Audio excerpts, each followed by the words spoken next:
आपल्या सेशनच्या 3 वैशिष्ट्य आहेत, 3 अजेंडा म्हणू शकतो आपण. पहिला अजेंडा असा की सीसॅट आहे काय. दुसरा अजेंडा राहणार आहे की सीसॅट मध्ये येणारे जे विषय आहे मीन्स सिलेबस काय ते पूर्ण आपण त्याचं विश्लेषण करू. आणि तिसरं या सब्जेक्टची तयारी कशी करायची.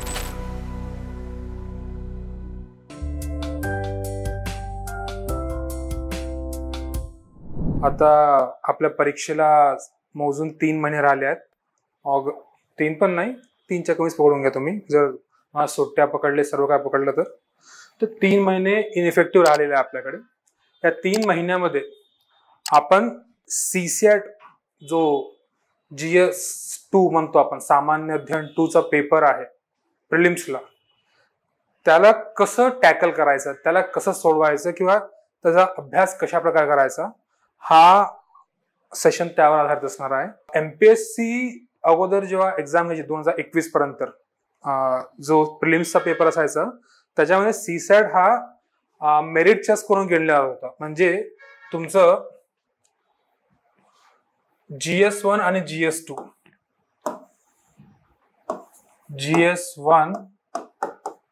आणि GS2 त्याचे दोन्हीचे स्कोर्स हे पकडले जात होते MPSC मध्ये अगोदर. 2021 पर्यंत हा पॅटर्न होता, पण 2021 नंतर MPSC काय केलं की आपल्याला UPSC सारखं प्रिलिम्स ठेवावं लागेल की ज्याच्यामुळे कोणाला जास्त ऍडव्हान्टेज मिळावं नको का, असं त्यांचं म्हणणं होतं का इंजिनियर्सना सीसॅट म्हणून जास्त ऍडव्हान्टेज मिळत आहे.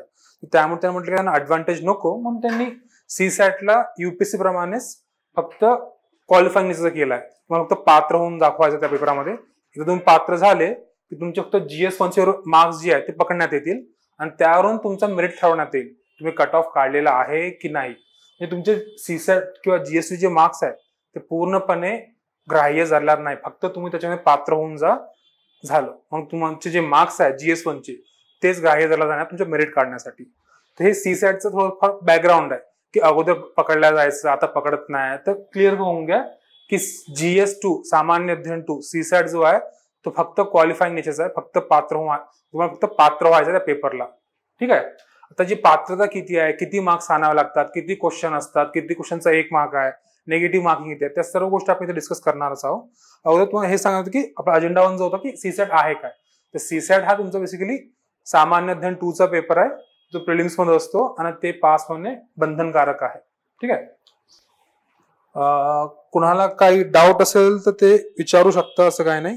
मेसेजेस मध्ये तुम्हाला कोणत्या प्रकारचा डाऊट येत असेल की तुम्हाला वाटत असेल का आम्हाला हा संदेह आहे याच्याबद्दल, तर ते तुम्ही मेसेज मध्ये टाकू शकता. ठीक आहे. नाव आता आपला हा जो स्कीम आहे हा प्रिलिम्सचा पॅटर्न आहे. MPSC प्रिलिम्सचा जो पॅटर्न आहे ना हा आहे. यावर जी तुमची सप्टेंबर मध्ये होणार आहे एक्झाम, तर पॅटर्न हा आहे. तर काय अगोदर असतो पेपर 1 कंपल्सरी GS1चा पेपर. ठीक आहे. याच्यामध्ये तुमचे बाकी सब्जेक्ट आहे इतिहास, भूगोल, सामान्य विज्ञान, त्यानंतर राज्यशास्त्र, या सर्वांचे तुम्हाला हे याबद्दल सर्व माहिती आहे आणि तुमचे जे बाकी शिक्षक आहेत त्यावर तुम्हाला पूर्ण कल्पना देऊन देतील. दुसरा जो आहे याच्यामध्ये ज्याच्यावर आज आपण बोलणार आहोत तो आहे पेपर 2 GS2 सीसॅट. जे बघा ते लिहिलंच आहे क्वालिफाईंग म्हणजे फक्त पात्र होऊन दाखवा तुम्हाला, याच्यामध्ये तुम्हाला मेरिट घेतल्या जाणार नाही. ठीक आहे. मार्क्स आहेत 200 मार्क्सचा पेपर आहे. प्रश्न येतात याच्यामध्ये मोजून 80. आता 80 प्रश्न 200 मार्क्स म्हणजे कसे, तर एका प्रश्नाला असणार तुमचे 2.5 मार्क्स. एका प्रश्नाला 2.5 मार्क, 80 प्रश्न पकडलं तर 200 मार्क्स. तर 80 प्रश्न 200 मार्क्सचा पेपर राहणार आहे. वेळ 2 तास. तुमचं GS1 सामान्य म्हणलं जेवढा वेळ आहे तेवढाच वेळ याला पण आहे. ठीक आहे. त्यानंतर जे पूर्ण टॉपिक म्हणजे सिलेबस दिलेला आहे हा आपण नंतर बघणार आहोत. ठीक आहे. ऑब्जेक्टिव्ह टाईपचा पेपर राहणार आहे. त्याच्यामध्ये तुम्हाला एक प्रश्न 4 पर्याय राहतील आणि त्या 4 पैकी सर्वात अचूक पर्याय जो असेल तो तुम्हाला निवडावा लागेल. ठीक आहे. याच्यामध्ये एक सर्वात मोठी बाब लक्षात घ्या, हे बघितलं आहे या पेपरमध्ये किमान 33% गुण प्राप्त करणाऱ्या उमेदवारांची पेपर क्रमांक 1 मधील गुणांच्या आधारे राज्यसेवा मुख्य परीक्षेसाठी गुणवत्ता यादी तयार करण्यात येईल. सिंपल त्यांचं स्टँडर्ड आहे.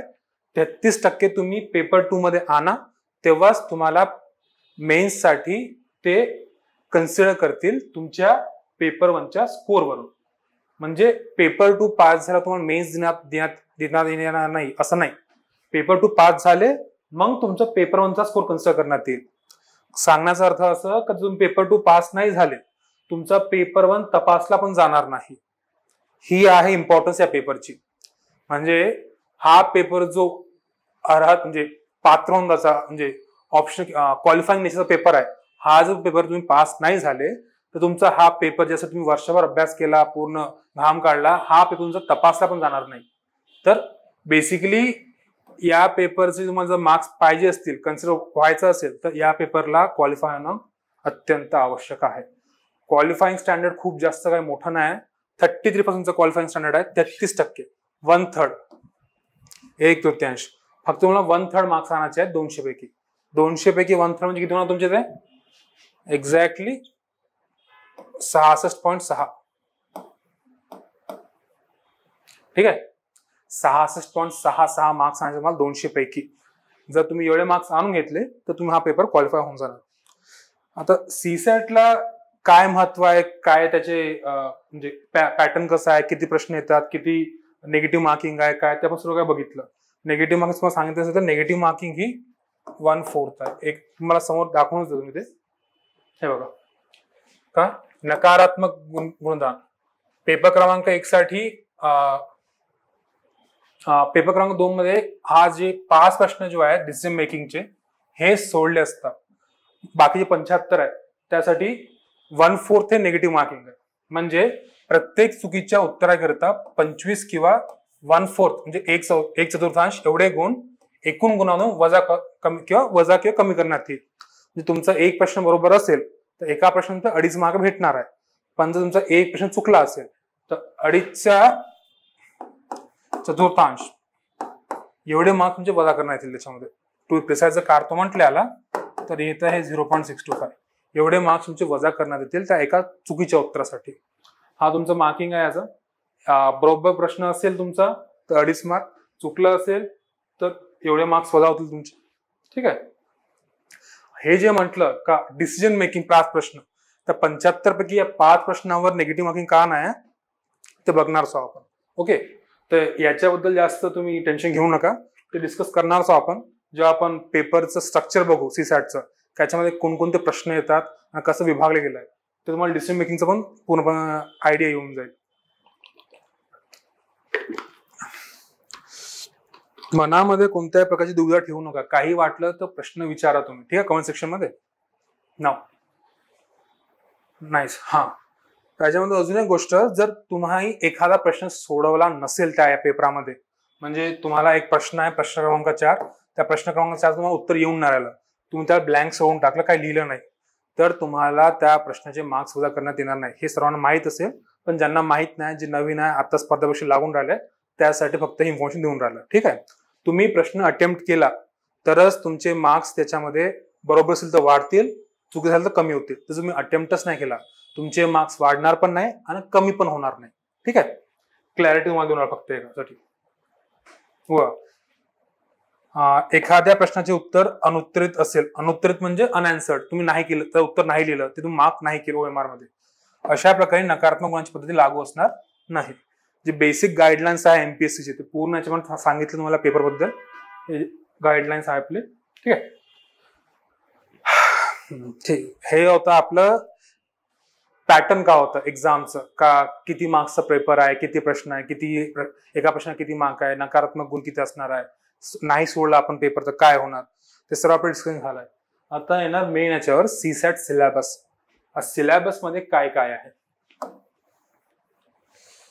तर सिलेबस म्हणजे तुम्हाला या व्यतिरिक्त अजून त्या पेपर काय विचारला जाणार नाही.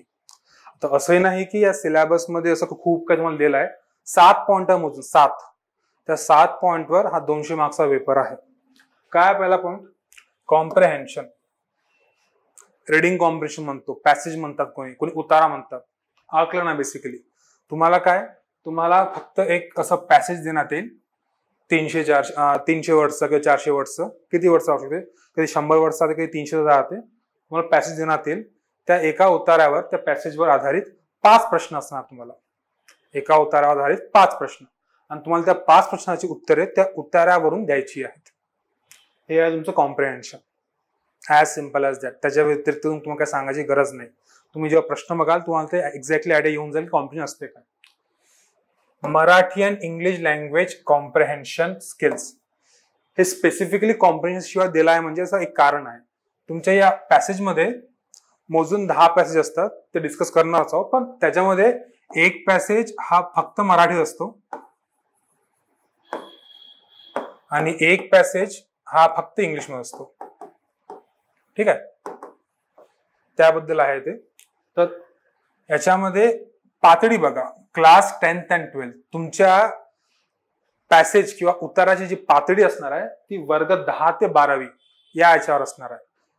एमपीएससीचं मिनिमम रिक्वायरमेंट आहे डिग्री झाले सर्व विद्यार्थी आहे आणि तुम्हाला सीसेट मध्ये विचारलं जाणार जे पॅसेज आहे ते 10वी आणि 12वी लेवलचं आहे. तर सर्वांच्या आवाक्यातलंच आहे ते. प्रत्येक जण ते सोडवू प्रत्येक 10वी-12 पास होणंच आला आपल्याकडे. तर मी असं पकडू शकतो का आपण ऑलरेडी जे वर्ग पास होऊन आला त्या वर्गावर आधारित आपले पेपर येणार आहे. ठीक आहे, तर आकलनाची जी लेवल असेल ती 10वी-12वीची असेल.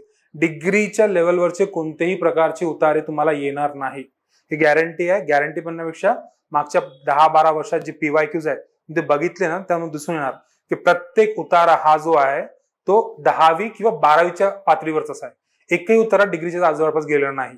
तुम्हाला 10वीच्या NCERT किंवा 12वीच्या NCERT किंवा 10वीच्या स्टेट बोर्ड किंवा 12वीच्या स्टेट बोर्ड याच्यामध्ये तुम्हाला ते उतारे तसे ते भेटून जातील. काही याच्यामध्ये एक्झॅक्ट उतारे स्टेट बोर्ड किंवा NCERT मध्ये दिलेले.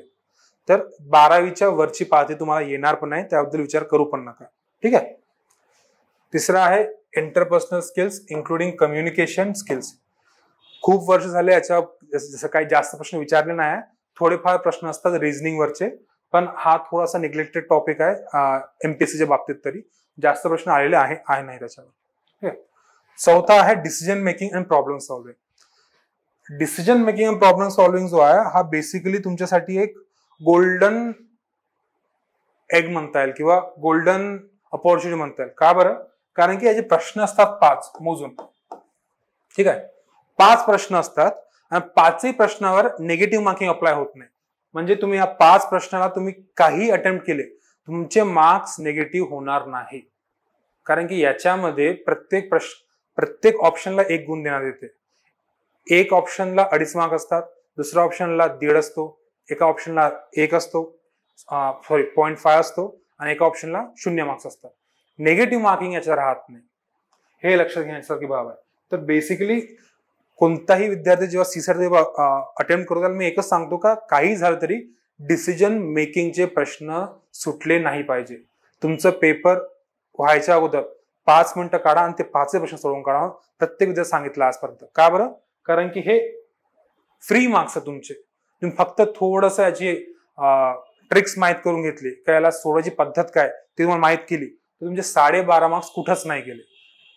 तर दिस इज युअर गोल्डन रोल और गोल्डन क्वेश्चन्स, तुम्हाला फुकट मार्क्स देतात. ठीक आहे. Next, logical reasoning and analytical ability. तर्कशुद्ध तर्क आणि विश्लेषणात्मक क्षमता. याच्यावर एमपीएससी दरवर्षी नाही म्हटलं तरी 5 ते 8 प्रश्न विचारतच असते नेहमी.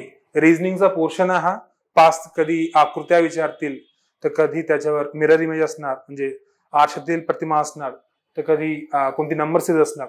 हे डिटेल याचं डिकोड जे सिलेबस आहे ते आपण पुढे बघणार आहोत. आपले पूर्ण मेन्शन करून ठेवलं आहे. ते फक्त एक बेसिक आउटलाईन आहे की काय असते लॉजिकल रिझनिंग. त्यासोबत general mental ability, abstract reasoning म्हणू शकता तुम्ही, किंवा पझल असतात त्यासाठी त्यामध्ये प्रश्न मोडतात जनरल मेंटल ॲबिलिटीचे. ठीक आहे. सर्वसाधारण मानसिक क्षमता. आणि लास्ट आहे basic numeracy, numbers and their relationships, orders of magnitude.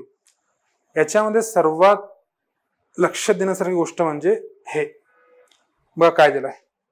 Class 10th level 10वीच्या लेवलची बेसिक न्यूमरसी असणार. बेसिक न्यूमरसी म्हणजे काय असणार? तुमचे अंकन संबंध, सिंपल जे आपण समसंख्या, विषम संख्या, संयुक्त संख्या, मूळ संख्या, सर्व ज्या संख्याबद्दल ऐकतो आपण किंवा त्यांचे गुणाकार भाग करतो, हे 10वीचे जे लेवलचे जे काय प्रश्न असणार तुम्हाला विचारला जाणार. 10वीचा लेवल, 12वी पण नाही. तुम्हाला वाटतं याच्यामध्ये सर कधी इंटेग्रेशन किंवा डेरिव्हेटिव्ह नाही विचारणार ना आम्हाला, किंवा लिमिट्स तर नाही विचारणार ना. नाही, 10वीच्या लेवलला तुमचे जे काही गणिताचे प्रश्न असतात त्याच पातळीचे प्रश्न याच्यामध्ये विचारला जाणार, 10वीच्या लेवलचे प्रश्न विचारला जाणार नाही, लक्षात ठेवून घ्या. त्यानंतर data interpretation, graphs, tables, data sufficiency, हे पण कोणते 10th लेवल, 10वीच्या लेवलचे. ग्राफ पण असणार, टेबल्स पण असणार किंवा डाटा पण दिला असणार, डाटा इंटरप्रिटेशन, ते पण तुमच्या 10वीच्या लेवलचे असणार, म्हणजे तुमच्या SSC 10वी बोर्डच्या एक्झामच्या लेवलचे. त्याच्या व्यतिरिक्त किंवा त्याच्या बाहेरून काय विचारला जाणार नाही. तुम्ही म्हणणार कसं आम्ही 10वीचे पुस्तक वाचून चालू करायचं का? संदर्भ ग्रंथ जे काय ते तुम्हाला आम्ही एक्झॅक्टली सांगू की कोणते पुस्तक वाचायचे आहे, कोणते तुम्हाला क्वेश्चन सॉल्व्ह करायचे आहे. पण तुम्हाला हे माहित करणं आवश्यक आहे की जो मुलगा 16 वर्षाचा असतो, 10वीत असतो, त्याला ज्या गोष्टी माहीत पाहिजे त्याच आधारावर हे प्रश्न विचारले जातात, त्याच बेसिसवर, त्याच पातळीवर. ओके, तर घाबरायची काही गरज नाही. 10th लेवलचं आहे ते मॅथ्स तुमचं. ओके, तर हे होतं ब्रॉड आउटलाईन त्या सिलेबसचं. का सिलेबस आहे काय, किती आहे, जे कोणकोणते टॉपिक्स इन्क्लूड केले आहे. टॉपिक फक्त हे आपण वरवरून बघितले की काय आहेत. रिझनिंग आहे, रिडिंग कॉम्प्रेन्शन आहे, डिसिजन मेकिंग आहे आणि मॅथ्स आहे, म्हणजे गणित आहे, बुद्धिमत्ता आहे, आपलं उतारा आहे आणि त्यासोबत डिसिजन मेकिंगचे प्रश्न आहेत. आता हा आहे स्ट्रक्चर, का कोणत्या टॉपिकचे, कोणत्या विषयाचे किती याच्यामध्ये प्रश्न येतात. सर्वात अगोदर रिडिंग कॉम्प्रेन्शन उतारा जो असतो, प्रत्येक वर्षी 2022, 2023 आणि 2024 मध्ये 50 प्रश्न विचारले गेले. 50 प्रश्न म्हणजे 10 उतारे, एका उतार्यावर 5 प्रश्न. हा पॅटर्न MPSC मागच्या 10 वर्षांपासून फॉलो करत आहे. एक उतारा, एका उतारावर 5 प्रश्न, असे 10 उतारे. तर 50 प्रश्न रिडिंग कॉम्प्रेन्शनचे आहेत, उतारावर आहे. म्हणजे तुम्हाला उतारा देऊन असणार आणि त्या उतारावरून तुम्हाला त्याची उत्तर लिहायचे आहेत की याचं काय आन्सर येईल. त्या प्रश्नाचं विचारलं गेलं तर आन्सर, उत्तर जो असणार आहे त्या परीक्षेमध्ये किंवा त्या उत्तरामध्ये मेन्शन असणार आहे. मग फक्त ते बघायचं आहे का समजून घ्यायचं आहे. ओके, तर हा आहे रिडिंग कॉम्प्रेन्शन उतारा वाचन. सेकंड जो टॉपिक आहे, जो ज्याच्यामध्ये जास्त भर दिली जाते, ती आहे क्वांट अँड रिझनिंग, बुद्धिमत्ता आणि गणित. याच्यामध्ये प्रत्येक वर्षी 25 प्रश्न विचारले जातात. त्याच्यामध्ये गणिताचे किती प्रश्न असणार, बुद्धिमत्तेचे किती प्रश्न असणार, ते कधी कधी कमी जास्त होतात. एका वर्षी बुद्धिमत्तेचे 15 प्रश्न असतील, तर दुसऱ्या वर्षी गणिताचे 15 प्रश्न असतील, पण दोन्ही मिळून 25 प्रश्नावर जाणार नाही. ते 25 प्रश्न तुमचे हे गणित आणि बुद्धिमत्तेच्या आधारावर विचारले जाणार. आणि गणिताची लेवल काय असणार आहे, 10वीची पातळी. आणि जी बुद्धिमत्ता पण असणार त्याची लेवल काय असणार आहे, 10वी 12वीची पातळी. त्याच्यावर ते जाणार नाही. आणि लास्ट आपले गोल्डन क्वेश्चन्स, ज्यांच्यावर निगेटिव्ह मार्किंग अप्लाय होत नाही. डिसिजन मेकिंग, निर्णय क्षमता. ओके, हे 5 प्रश्न असतात प्रत्येक पेपरला. शेवटीला 4 ऑप्शन दिलेले असतात. त्या 4 पैकी तुम्हाला एक डिसिजन किंवा एक पर्याय निवडायचा असतो, जो त्या दिलेल्या सिच्युएशनसाठी सर्वात चांगलं असणार किंवा सर्वात योग्य असणार. आपण ते क्वेश्चन बघून घेऊ, तेव्हा तुम्हाला एक क्लिअर कट आयडिया मिळून जाईल की प्रश्न कशा प्रकारे असतो. तर हे आहे आपलं स्ट्रक्चर पेपरचं. तर आतापर्यंत जे बघितलं आपण, एकतर एक सिलेबस आउटलाईन बघितलं की कोणकोणते विषय हे दिलेले आहेत तुम्हाला त्या पेपरासाठी. त्यासोबतच प्रत्येक विषयाचे किती प्रश्न आहेत हे आपण डिस्कस केले. आता याच्यावर कोणाला काही प्रश्न आहे का, हे कळलं नाही सर, कन्फ्युजन आहे आम्हाला, अजून काही ते तुम्हाला मनात शंका आली असेल की नाही याच्यामध्ये हे नाही, दुसरं काय आहे का, अजून काही पण असेल ते विचारा.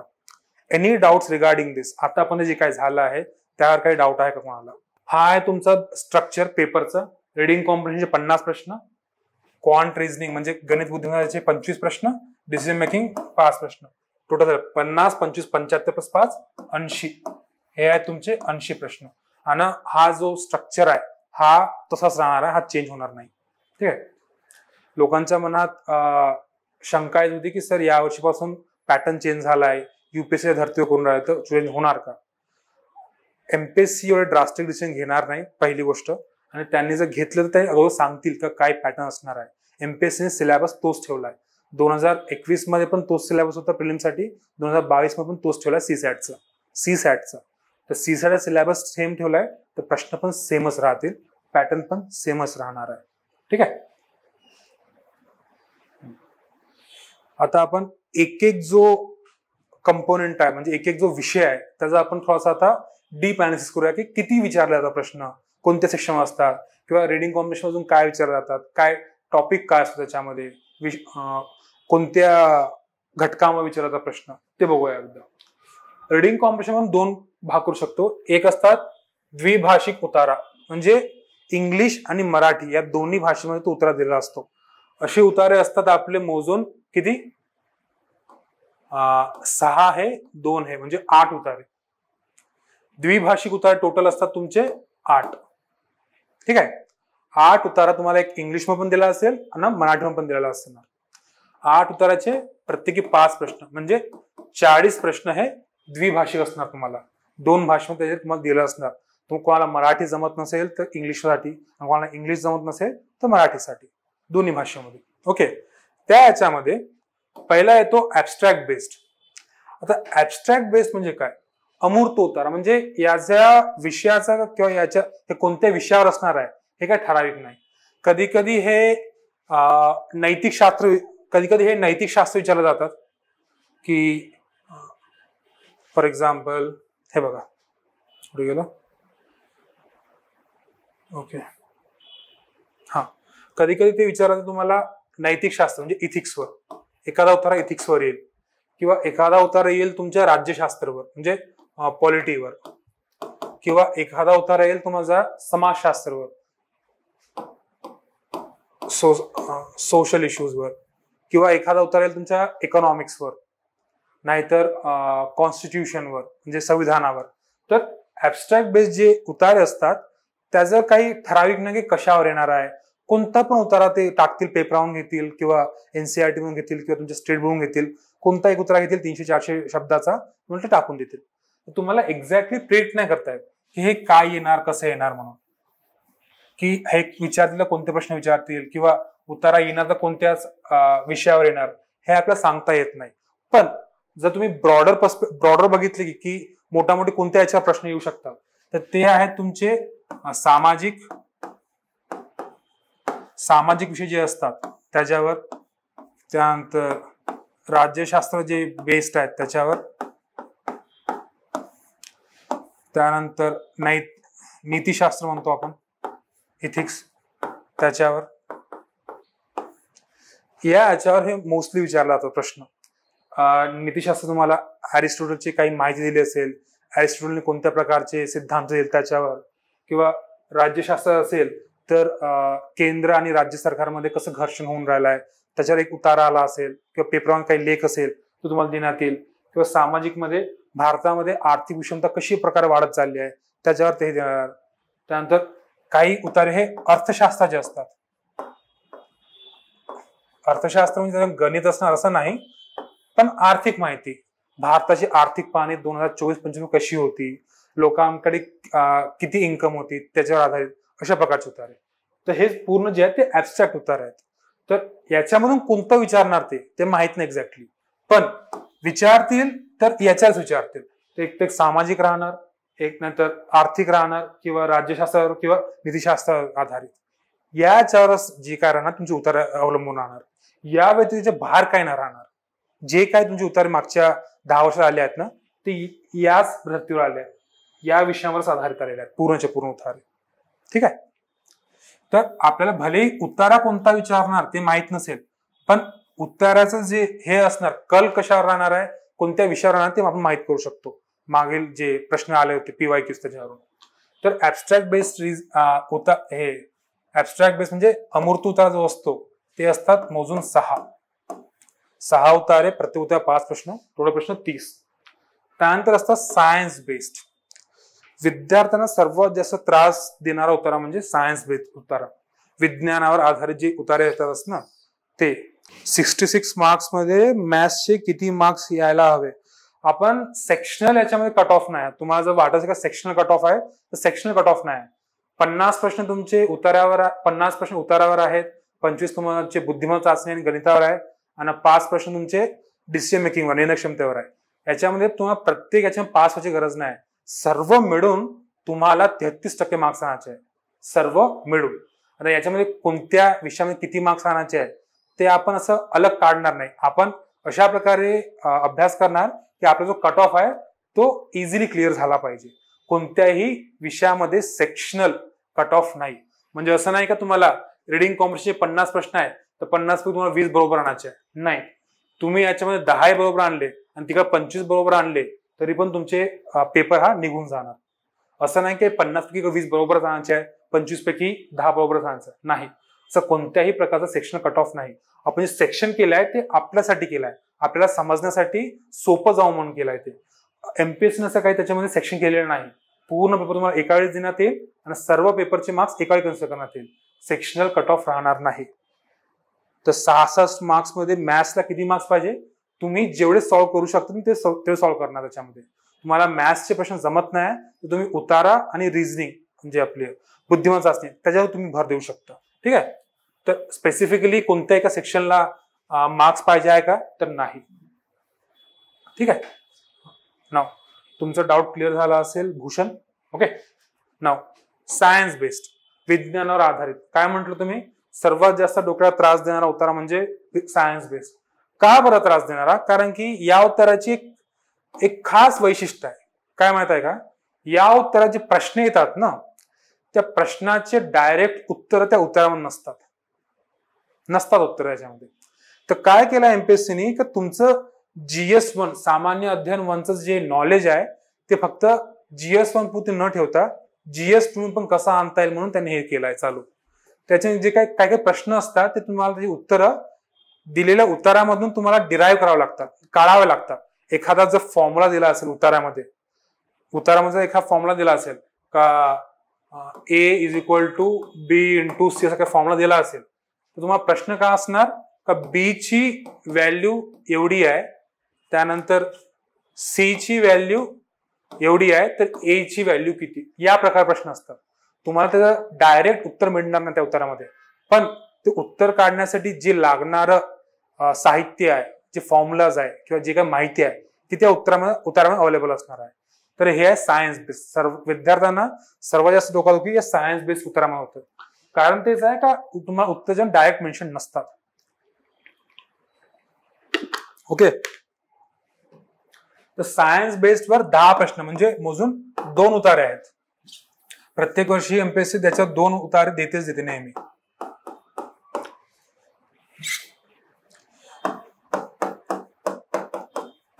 ठीक आहे.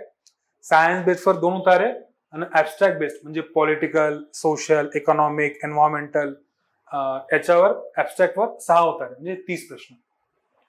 तर आपल्या येणाऱ्या लेक्चर्स मध्ये हे सायन्स बेस्ड जे उतारे असतात त्याला कसं डील करायचं, जर डायरेक्ट उत्तर दिलेलं नसेल, डायरेक्ट त्याच्यामध्ये आपला आन्सर भेटत नसेल, तर आपण दिलेल्या माहितीवरून उत्तर कसं काढायचं, या सर्व गोष्टी आपण फोकस करणार आहोत. सध्या मला हे सांगताय का सायन्स बेस्ड उतारे जे विद्यार्थी पण घाबरतात का नाही मी ते सोडूनच टाकणार आणि ते होणार नाही, 10 प्रश्न देवालाच आहे माझे, मी ते काय करणार नाही, ती जी भीती आहे ना तुमच्या मनात ती आपण आपल्या लेक्चर दूर करणार आहोत. की सायन्स बेस्ड उतारे जे असतात, विज्ञानावर आधारित उतारे जे असतात ते टॅकल कसे करायचे, सोडवायचे कसे, ते आपण लेक्चर पूर्ण घेणार आहोत. ठीक आहे. तर हे झाले आपले बायलिंग्युअल पॅसेजेस, मराठी आणि इंग्लिश मध्ये दिलेले पॅसेजेस उतारे. हे तुमचे मोजून 8 पॅसेज होते, 8 उतारे होते, 40 प्रश्न हे संपले इथं. हे 40 प्रश्न तुम्हाला मराठीमध्ये पण असतील आणि इंग्लिश मध्ये पण दिलेले असतील. ठीक आहे. आता येते कंपल्सरी उतारे जे असतात फक्त मराठी आणि इंग्लिश मध्येच. एक उतार मोनोलिंग्युअल पॅसेज म्हणतात, एक भाषिक उतारा. याच्यामध्ये मराठीमध्ये एक उतारा असतो, तेव्हा 5 प्रश्न असतात. त्याला कोणत्याही प्रकारचं ट्रान्सलेशन नसतं इंग्लिशचं, फक्त तो उतारा मराठीमध्येच असतो. तुम्हाला संपूर्ण उतारा मराठीमध्ये, त्या प्रश्न पण मराठीमध्ये, ऑप्शन पण मराठीमध्ये. इंग्लिशचा त्याच्यामध्ये एकही शब्द राहणार नाही. एक उतारा पूर्ण 5 प्रश्न असलेला मराठीमध्ये. त्याच प्रकारे अजून एक उतारा असणार, तो संपूर्ण असणार इंग्लिशमध्ये. 5 प्रश्न फक्त इंग्लिशमध्ये, मराठीमध्ये कोणत्याच प्रकारचं ट्रान्सलेशन नाही. तर हे आहे कंपल्सरी इंग्लिश आणि कंपल्सरी मराठीचा उतारा. काही विद्यार्थ्यांना ज्यांचं मराठी चांगलं आहे त्यांना इंग्लिश म्हटलं का त्रास होतो, का नाही जमत आहे, नाही करताय, काय करायचं आहे. काही मुलं जे इंग्लिश मिडियम येतात, सेमी इंग्लिश मध्ये येतात, त्यांना मराठी उतारा म्हटलं इथे त्रास होतो, की मराठीला वाचून खूप वर्ष झाले, आता कळत नाही काय दिलाय, समानार्थी की विरुद्ध काही कळून नाही राहिलाय. तर या प्रकारचे जे प्रॉब्लेम्स आहेत ना, आपण आपल्या क्लासमध्ये टॅकल करू. कसं की मराठी उतारा जेव्हा सॉल्व्ह करणार तुम्ही, तर कोणत्या गोष्टीकडे तुम्ही लक्ष केंद्रित केलं पाहिजे, कोणते प्रश्न सोडवले पाहिजे, आणि प्रश्न सोडवताना तुम्ही काय गोष्टी बघू शकता, ट्रिक्स काढू शकता तुमचं आन्सर येण्यासाठी, उत्तर येण्यासाठी. ठीक आहे. तर मराठी आणि इंग्लिश जे कंपल्सरी लँग्वेजचे उत्तर आहे त्याच्यावर एक उतार राहणार आहे 5 प्रश्नाचा. तर हे झाले तुमचे 10 प्रश्न मोनोलिंग्युअलचे. बायलिंग्वलचे झाले 40. तर टोटल रिडिंग कॉम्प्रिहेन्शन झाले 50. हे आहे तुमचे 40 आणि हे आहे तुमचे 10. आकलन किंवा उतारा जो म्हणतो आहे टोटल 50 प्रश्न. हे आहे त्याचं म्हणजे डिकोडेड पॅटर्न. अशा प्रकारचे प्रश्न विचारले जातात. आता तुम्ही जर मागच्या वर्षी प्रश्न सोडला असेल किंवा मागच्या 2-3 वर्ष पेपर बघितले असेल, तुम्हाला एक लक्षात आलं असेल का पेपर तुम्हाला खूप सोपं वाटून राहिलाय. याच्यामध्ये वेगळ्यानं करायची काय गरज काय, याच्यामध्ये सरळ सरळ विचारलाय, सरळ मी सांगू शकतो. होतं एकेकाळी का ते डायरेक्ट पॅसेज मधून उतारून तुम्हाला उत्तर भेटायचं, पण 2-3 वर्षामध्ये एमपीएससीने याच्यामध्ये खूप काही ट्विस्ट आणल्या, टर्न्स आणल्या की त्याच्यामुळे मुलं फसून राहिल्या. कसं ते सांगून राहिलं. हा एक पॅसेज आहे, उतार आहे, 2023-24 चा पॅसेज आहे. पॅसेज जो आहे तो नैसर्गिक नॅचरल डिझास्टर जो म्हणतो आपण, तर त्याच्यावर आधारित आहे. काय, on top of nuclear war in the coming decades humankind will face a new existential threat that hardly registered on the political radars in 1964. Ecological collapse. Human कशाचं सांगून राहिले हे? इकोलॉजिकल कोलॅप्स बोलून राहिलं आहे. Humans are destabilizing the global biosphere on multiple fronts. We are taking more and more resources out of the environment while pumping back into it enormous quantities of waste. पर्यावरणाच्या जे प्रदूषण होत आहे त्यावर बोललाय त्यांनी. There by changing the composition of the soil, the water and the atmosphere. तर पूर्ण जो उतारा आहे हा फर्स्ट पार्ट आहे, हा सेकंड पार्ट आहे उताराचा. हा पूर्ण जो उतारा आहे ते आपण निसर्गाचं कसं प्रदूषण करून राहिलं, पर्यावरण प्रदूषण कोणत्या प्रकारे करून राहिलं, त्याच्यावर हा उतारा आधारित होता. तर याचे तुम्ही प्रश्न बघितले. हा प्रश्न होता. प्रश्न काय होता, which threat was not recognized by global politicians during the second half of the 20th century. म्हणजे कोणता थ्रेट 20व्या शतकाच्या उत्तरार्धामध्ये पॉलिटिशियन्सना माहित नव्हता किंवा त्यांनी त्याला गिनलं नव्हतं, पकडलं नव्हतं. असं कोणता थ्रेट होतं? Nuclear war threat, ecological destruction, threat of degradation of human life, none of the above. तुमचा जो उताराचा फर्स्ट लाईन आहे ते काय म्हणून राहिलाय, on top of nuclear war in the coming decades humankind will face existential threat that hardly registered. कोणता आहे ते? Ecological collapse. सरळ सरळ दिला. पहिल्याच पॅसेजमध्ये काय म्हटलंय, इकोलॉजिकल थ्रेट म्हणजे ecological destruction. Straight forward answer आहे. पहिल्या पॅसेजमध्ये पहिल्याच याच्यामध्ये थर्ड लाईन तुमचा आन्सर भेटून गेला तुम्हाला. असं प्रश्न असता म्हणून तुमचं म्हणजे त्याचं मत होतं. आता त्याच पॅसेजमध्ये पुढचे 2 प्रश्न बघा. काय म्हणून राहिले, what is the reason of destructive effects on sea life according to the passage. सागरी वातावरणावर हे रिझन ऑफ डिस्ट्रक्टिव्ह इफेक्ट्स, घातक परिणाम करणारे काय आहे याच्या खालीलपैकी. Reason of destructive effects on sea life according to passage विचारलाय. तुम्हाला जर पॅसेज बघितलं याच्यावर तुम्हाला एक दिसणार, हे बघा, we are hardly even aware of the myriad ways in which we disrupt the delicate ecological balance that has been shaped over millions of years. Consider, for example, the use of phosphorus as a fertilizer. In small quantities, it is an essential nutrient for the growth of plants, but in excessive amounts, it becomes toxic. Modern industrial farming is based on artificially fertilizing the fields with plenty of phosphorus. High phosphorus runoff from the farms and subsequently poison rivers, lakes and oceans with devastating impact on marine life. म्हणजे त्यांनी फॉस्फरसचा एक example दिलाय का marine लाईफला ते कसं threat करते, सागरी जीवनाला ते कसं धोक्यात आणते. तर विचारलं काय, what is the reason of destructive effects on sea life. सागरी जीवनाला सर्वात जास्त घातक कोणता परिणाम करणार यापैकी. तर यूज ऑफ आर्टिफिशियल न्यूट्रिएंट्स त्यांनी तिथे दिलाय. ऑलरेडी म्हटलं बघा इथं आर्टिफिशियली फर्टिलायझिंग, न्यूट्रिएंट्स बद्दल सांगितलं त्याने. ठीक आहे. अजून काय म्हटलंय त्या व्यतिरिक्त, over use of natural resource, हे तर नाहीये, हे माहिती आहे आपल्याला. And excessive use of phosphorus हे पण दिलाय. तर या 2 पैकी आन्सर काय येणार. आता न्यूक्लिअर टेस्टिंग तर आहे ना याचं उत्तर, एक तर 1 येणार किंवा 3 येणार. तर आहे का उत्तर. बघितलं तर यूज ऑफ आर्टिफिशियल न्यूट्रिएंट्स, त्याच्यामुळे जे आर्टिफिशियल न्यूट्रिएंट्स आपण वापरत आहोत त्याच्यामुळे सागरामध्ये प्रदूषण होत आहे, ते बरोबरच आहे. त्याशिवाय excessive use of phosphorus mention केला त्यांनी पण, हे पण मेन्शन आहे ते पण मेन्शन आहे. तर उत्तर काय येणार याचं मग? तुम्ही बघितले तर दोन्ही ऑप्शन कन्फ्युजन तुम्हाला वाटत असतील, पहिलं पण वाटून राहिलं, तिसरं पण वाटून राहिलं, मग करायचं काय याचा आन्सर? कोणता आन्सर येणार याच्यामध्ये मग? तर अशा प्रकारचे कन्फ्युजिंग प्रश्न विद्यार्थ्यांना गोंधळून टाकण्यासाठी एमपीएससी विचारून राहिले आहे 2-3 वर्षामध्ये. जेव्हापासून सीसॅटला फक्त क्वालिफाय केलं ना, तेव्हापासून अशा प्रश्नांची त्यांनी लेवल वाढवली आहे क्वेश्चन्सची. तर असे प्रश्न टॅकल कसे करायचे, आपण कसे सोडवायचे, जेव्हा आपल्याला 2 ऑप्शन मध्ये आपल्याला समजून राहिलं, कन्फ्युजन होऊन राहिलं की या दोनपैकी काय येणार, असे प्रश्न कसे सोडवायचे आपण आपल्या क्लासमध्ये घेऊन आहोत. तर याचं उत्तर बघितलं तर एक्सेसिव्ह यूज ऑफ फॉस्फरस येणार आहे, कारण की त्यांनी पॅसेजमध्ये सरचा त्यांनी मेन्शन केलाय की तुम्ही फॉस्फरसचा अधिक वापर करून राहिले, त्याच्यामुळे जे सागरी जीवन आहे ते पूर्णपणे प्रदूषित होत आहे, विस्कळीत होऊन राहिलं आहे, ते म्हटलं आहे सरळ. पण हे यूज ऑफ आर्टिफिशियल न्यूट्रिएंट्स त्यांनी ते पण म्हटलं आहे. पण बघितलं प्रश्न, reason of destructive effects, reason विचार डायरेक्ट तर रिझन ते आहे ते फॉस्फरस आहे, क्लिअरली मेन्शन. आन्सर 3 येणार. सिमिलरली हा प्रश्न बघा, which of the following statements are true in the context of given passage? Human beings fully know that they are causing ecological imbalance. इथे बघा काय म्हटलंय, we are hardly even aware of the myriad ways in which we disrupt the delicate ecological balance. तुम्हाला direct कुठंच दिलेलं नसणार की आपण करून राहिलो. Human beings fully know that they are causing ecological imbalance. त्या उत्तरामध्ये कुठंच दिलं नसणार की human beings know or they don't know, त्यांना माहित आहे की नाही माहित आहे.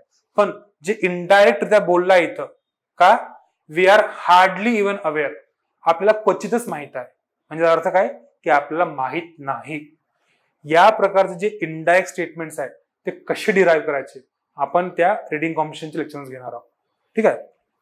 तर सेकंड बघा तुम्ही, during Holocene period climate change was stable. हे पण तुम्हाला डायरेक्ट दिलं नाही याच्यामध्ये. आणि काय म्हटलंय, okay, during this period known as Holocene earth climate has been relatively stable. आता रिलेटिव्हली स्टेबल आणि स्टेबल मध्ये फरक आहे, तर ते पुन्हा कन्फ्युजन तुम्हाला माहित, म्हणजे कन्फ्युजन देणार की रिलेटिव्हली स्टेबल काय असते आणि स्टेबल काय असते. ठीक आहे. त्यानंतर modern industrial farming is based on overuse of phosphorus and Amazon rain forest will not get destroyed. तर हे ऑप्शन्स तुम्हाला उत्तरामध्ये कुठंच मिळणार नाही डायरेक्टली, हे सर्व काही इनडायरेक्टली मेन्शन्ड आहे. तर हे इनडायरेक्टली मेन्शन जे केलेलं आहे त्या इनडायरेक्टली मेन्शन केल्यानं उत्तर कसं आणायचं, याला आन्सर कसं करायचं ते आपण रिडिंग कॉम्पिटिशन लेक्चरमध्ये पूर्णपणे शिकणार आहोत. त्याचे कोणते ट्रिक्स आहेत, कोणत्या प्रकारे तुम्ही त्याला अप्रोच करणार ते आपण घेणार आहोत. त्याचं आन्सर जे येणार ते बी आणि सी येणार. ठीक आहे, बी सी. हा थर्ड सांगून राहिलं तुम्हाला, जर तुम्हाला करायचं सॉल्व तुम्ही करू शकता लेक्चर झाल्यानंतर. ओके, तर ते होतं रिडिंग कॉम्प्रिहेन्शन. मेजर पोर्शन जो आहे आपला सीसॅटचा 50 प्रश्न जे आहेत ते रिडिंग कॉम्प्रिहेन्शन असतात. म्हणजे उतारावर, आकलनवर, जे बायलिंग्युअल म्हणजे द्विभाषिक उतारे आहेत किंवा युनिलिंग्युअल जे पॅसेज असतात, मोनोलिंग्युअल पॅसेज जे आहेत हे, तर मोस्टली 50 प्रश्न तुम्हाला याच्यावर आधारित भेटून जातील. तर मेजॉरिटी ऑफ द पेपर तर याच्यामध्ये तुम्ही काढू शकता असं सर्वांचं मानणं आहे. का 50 प्रश्न जर फक्त उत्तरावर येत असतील तुम्ही ते 50 सॉल्व्ह करून टाकणार.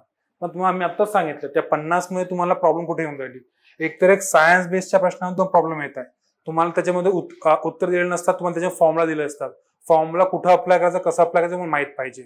कधी लेझर विचारतील, कधी ऍटम बद्दल विचारतील, कधी मॉलिक्युल विचारतील, कधी फॉर्म्युला विचारतील डायरेक्ट केमिकल फॉर्म्युला, कधी फिजिक्सचे एक्झाम्पल येते का काही माहित नाही. तर सायन्स बेस्ड जे विज्ञान आधारित उतारे आहे त्याच्यामध्ये मार्क्स आणणं कठीण झालंय. त्यानंतर काय येतंय, एक तर एक मराठी उतारा आणि एक इंग्लिश उतारा. या दोनपैकी विद्यार्थ्यांना कोणतं एकच सोपं जातं. ज्यांचं मराठी चांगलं त्यांना मराठी सोपं जातं, पण इंग्लिश कठीण आहे. ज्यांचं इंग्लिश सोपं त्यांना इंग्लिश सोपं जातं, मराठी कठीण आहे. तर यापैकी एकच होणार. तर हे 10 गेले, ते 5 गेले, 15 गेले. 50 पैकी 15 तिथेच गेले आहेत.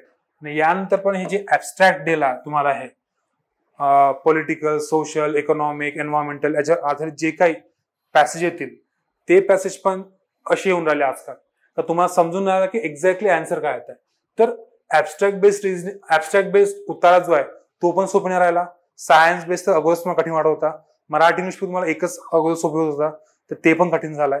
तर बघितलं तर तुम्हाला नेट याच्यामध्ये ती 25-30 प्रश्न जे आहे ते तुम्हाला तुम्ही एक्झॅक्टली सॉल्व्ह करू शकता विथआउट इन प्रिपरेशन. पण आपला 25 होणार नाही. म्हणजे 50 पैकी तुम्ही फक्त त्याचे अर्धे प्रश्न जे आहेत ते तुम्ही असं म्हणू शकता का हा मला ते जमून जाणार आरामात, मला कोणत्या प्रकारची घाई गडबड नाही, मला कोणत्या प्रकारची त्याच्यामध्ये पॅनिक व्हायची गरज नाही मला. तर फक्त 50 प्रश्न तुम्ही सोडू शकता 50 पैकी जर बघितलं तर या अनालिसिसद्वारे.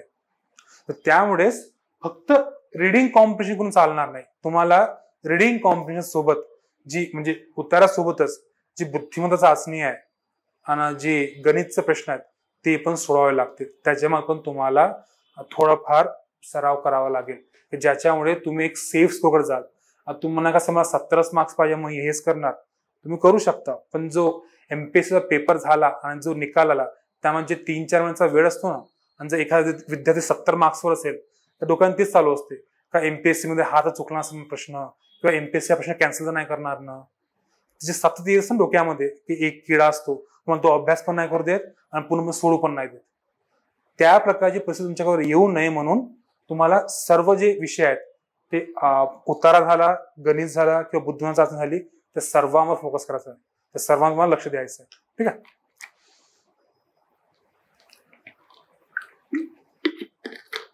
गणेशचा प्रश्न आहे हाऊ टू अंडरस्टँड पॅसेजेस. आता तुमच्याकडे पॅसेज जर बघितलं तर आपल्याकडे बायलिंग्वल जे पॅसेजेस आहेत म्हणजे 2 भाषेमध्ये असतात मराठी किंवा इंग्लिश, त्यापासून तुम्हाला जास्त याच्यामध्ये त्रास होणार नाही समजण्यासाठी. आयदर तुम्हाला मराठी सोपं जाईल किंवा इंग्लिश सोपं जाईल. जेव्हा मी उत्तर असतो मी ते इंग्लिशमध्ये वाचतो, कारण की त्यामध्ये ते अर्थ सरळ मला माहित होऊन जातं इंग्लिशमध्ये. तुम्हाला मराठी सोपं असेल तुम्ही मराठीमध्ये वाचू शकता. ते हे झालं वाचणं, कोणत्या लँग्वेजमध्ये त्याला वाचायचं आहे. तर राहिला प्रश्न अंडरस्टँडिंगचा. अंडरस्टँडिंग तुम्हाला उत्तरा पूर्णपणे अंडरस्टँड करण्याची काही गरज नाही. तुम्हाला जे प्रश्न जे आहेत ते प्रश्न विचारले कोणते आहे आणि त्या प्रश्नाशी निगडीत त्या उत्तरातले कोणते भाग आहे ते माहित करून घेणं, ते अंडरस्टँड करून जास्त गरजेचं आहे. पूर्ण उत्तरा अंडरस्टँड करून तुम्हाला त्यावर का निबंध लिहिणार का नाही ना. तुम्ही फक्त काय करायचं आहे, तुम्हाला जे प्रश्न दिले आहेत त्याच्यावर आधारित किंवा त्याशी निगडीत जो उत्तराचा भाग असेल तो तुम्हाला पूर्णपणे अंडरस्टँड करून घ्यायचा आहे, तो तुम्हाला अर्थ माहित करून घ्यायचा आहे. तर ते कसं करायचं तर ते आपण क्लासेसमध्ये घेऊ, की तुम्हाला उत्तरा वाचताना किंवा प्रश्न वाचताना त्या प्रश्नामध्ये कीवर्ड एक कन्सेप्ट असतो की त्या कीवर्ड बघायचा अगोदर की विचारलं काय एक्झॅक्टली, प्रश्नाची डिमांड काय, त्याला म्हणतो कीवर्ड आपण. ते कीवर्ड काय आणि त्या कीवर्डशी निगडीत उत्तरामध्ये कोणकोणते शब्द आले त्यानुसार आपण ती डिमांड ऍड्रेस करणार आणि ते उत्तराचं त्या प्रश्नाचं उत्तर लिहिणार. तर जे म्हटलं ना की अंडरस्टँड कसं करायचं, अंडरस्टँड करण्यापेक्षा तुम्हाला ते सॉल्व्ह करणं जास्त इम्पॉर्टंट आहे. कसं, क्वेश्चनची डिमांड माहित करून घ्या. हा झाला तुमचा रिडिंग कॉम्प्रिहेन्शनचा पार्ट. आता येतो सीसॅट रिझनिंग. ओके, रिझनिंगचा पोर्शन जो आहे तो सांगितलं मला, रिझनिंग प्लस गणित जे मिळून जे आहे ते येतात, म्हणजे रिझनिंग प्लस मॅथ्स जे पकडून होतात तो टोटल 25 क्वेश्चन्स, 25 प्रश्न टोटल. त्या 25 पैकी रिझनिंगची किती येणार ते तुम्हाला मी एक्झॅक्टली सांगत नाही. कधी 10 येतात तर कधी 15 येतात. 10-15 च्या मध्ये ते व्हॅरी होत राहते. ठीक आहे. 2022ला 12 प्रश्न होते, 2024ला 15 प्रश्न होते, त्या अगोदर कमी होते. तर 10-15च्या आरामात त्याचा आकडा असतो. तर सीसॅट रिझनिंगचा सिलेबस काय स्वतः अगोदर आहे ऍबस्ट्रॅक्ट रिझनिंग. तर ऍबस्ट्रॅक्ट रिझनिंग म्हणजे काय, तुम्हाला कधी कधी विचारतात आरशातली प्रतिमा, मिरर इमेज म्हणतो ना आपण, आरशातली प्रतिमा विचारतील किंवा पाण्यातली विचारतील, किंवा तुम्हाला म्हणतील एक कागद दिलेला आहे त्याला फोल्ड केल्यानंतर कोणती आकृती बनणार. या प्रकारचे जे प्रश्न येतात त्याला म्हणतो आपण ऍबस्ट्रॅक्ट रिझनिंग. प्रत्येक वर्षी एमपीएससी एक प्रश्न मिनिमम विचारते.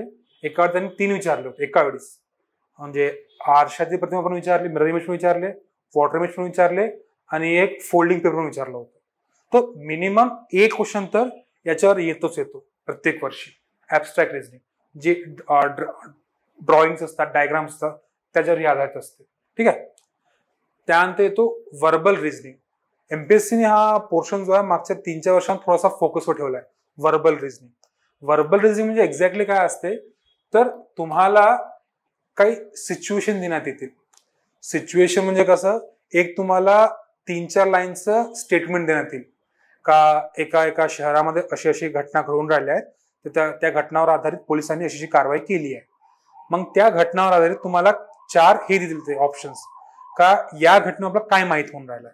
तर दिलेल्या त्या स्टेटमेंटवरून, त्या विधानावरून तुम्हाला एक ऑप्शन सुचवायचा आहे का जो तो ऑप्शन त्या विधानाला सूट करेल, सपोर्ट करेल.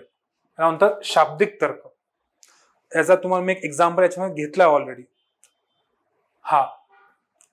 हा जो उतारा आहे हा उत्तर भारतात आणि दक्षिण भारत, सॉरी, हे जे स्टेटमेंट आहे हा उत्तर भारत आणि दक्षिण भारतामध्ये जी पिकांमध्ये विविधता आढळते त्यावर आधारित स्टेटमेंट होता. हा का पिकांमध्ये विविधता कशा प्रकारे आढळत आहे. त्यांनी विचारलं का होता, choose the one most reasonable fact that would weaken the above argument. असं फॅक्ट निवडा का ज्याच्यामुळे हा जो पूर्ण आर्ग्युमेंट दिला, स्टेटमेंट दिलाय ते वीक होऊन जाईल, म्हणजे हे बरोबर वाटणार नाही वाचणाऱ्याला, त्यावर आधारित. तर याला म्हणतात वर्बल रिझनिंग. हे मागच्या 3-4 वर्षामध्ये खूप जास्त त्याला काय म्हणतो यूज मध्ये येऊन राहिले आहे. विचार प्रत्येक वेळी एक दोन प्रश्न तर येऊनच आले या वर्बल रिझनिंग एका टॉपिकवर.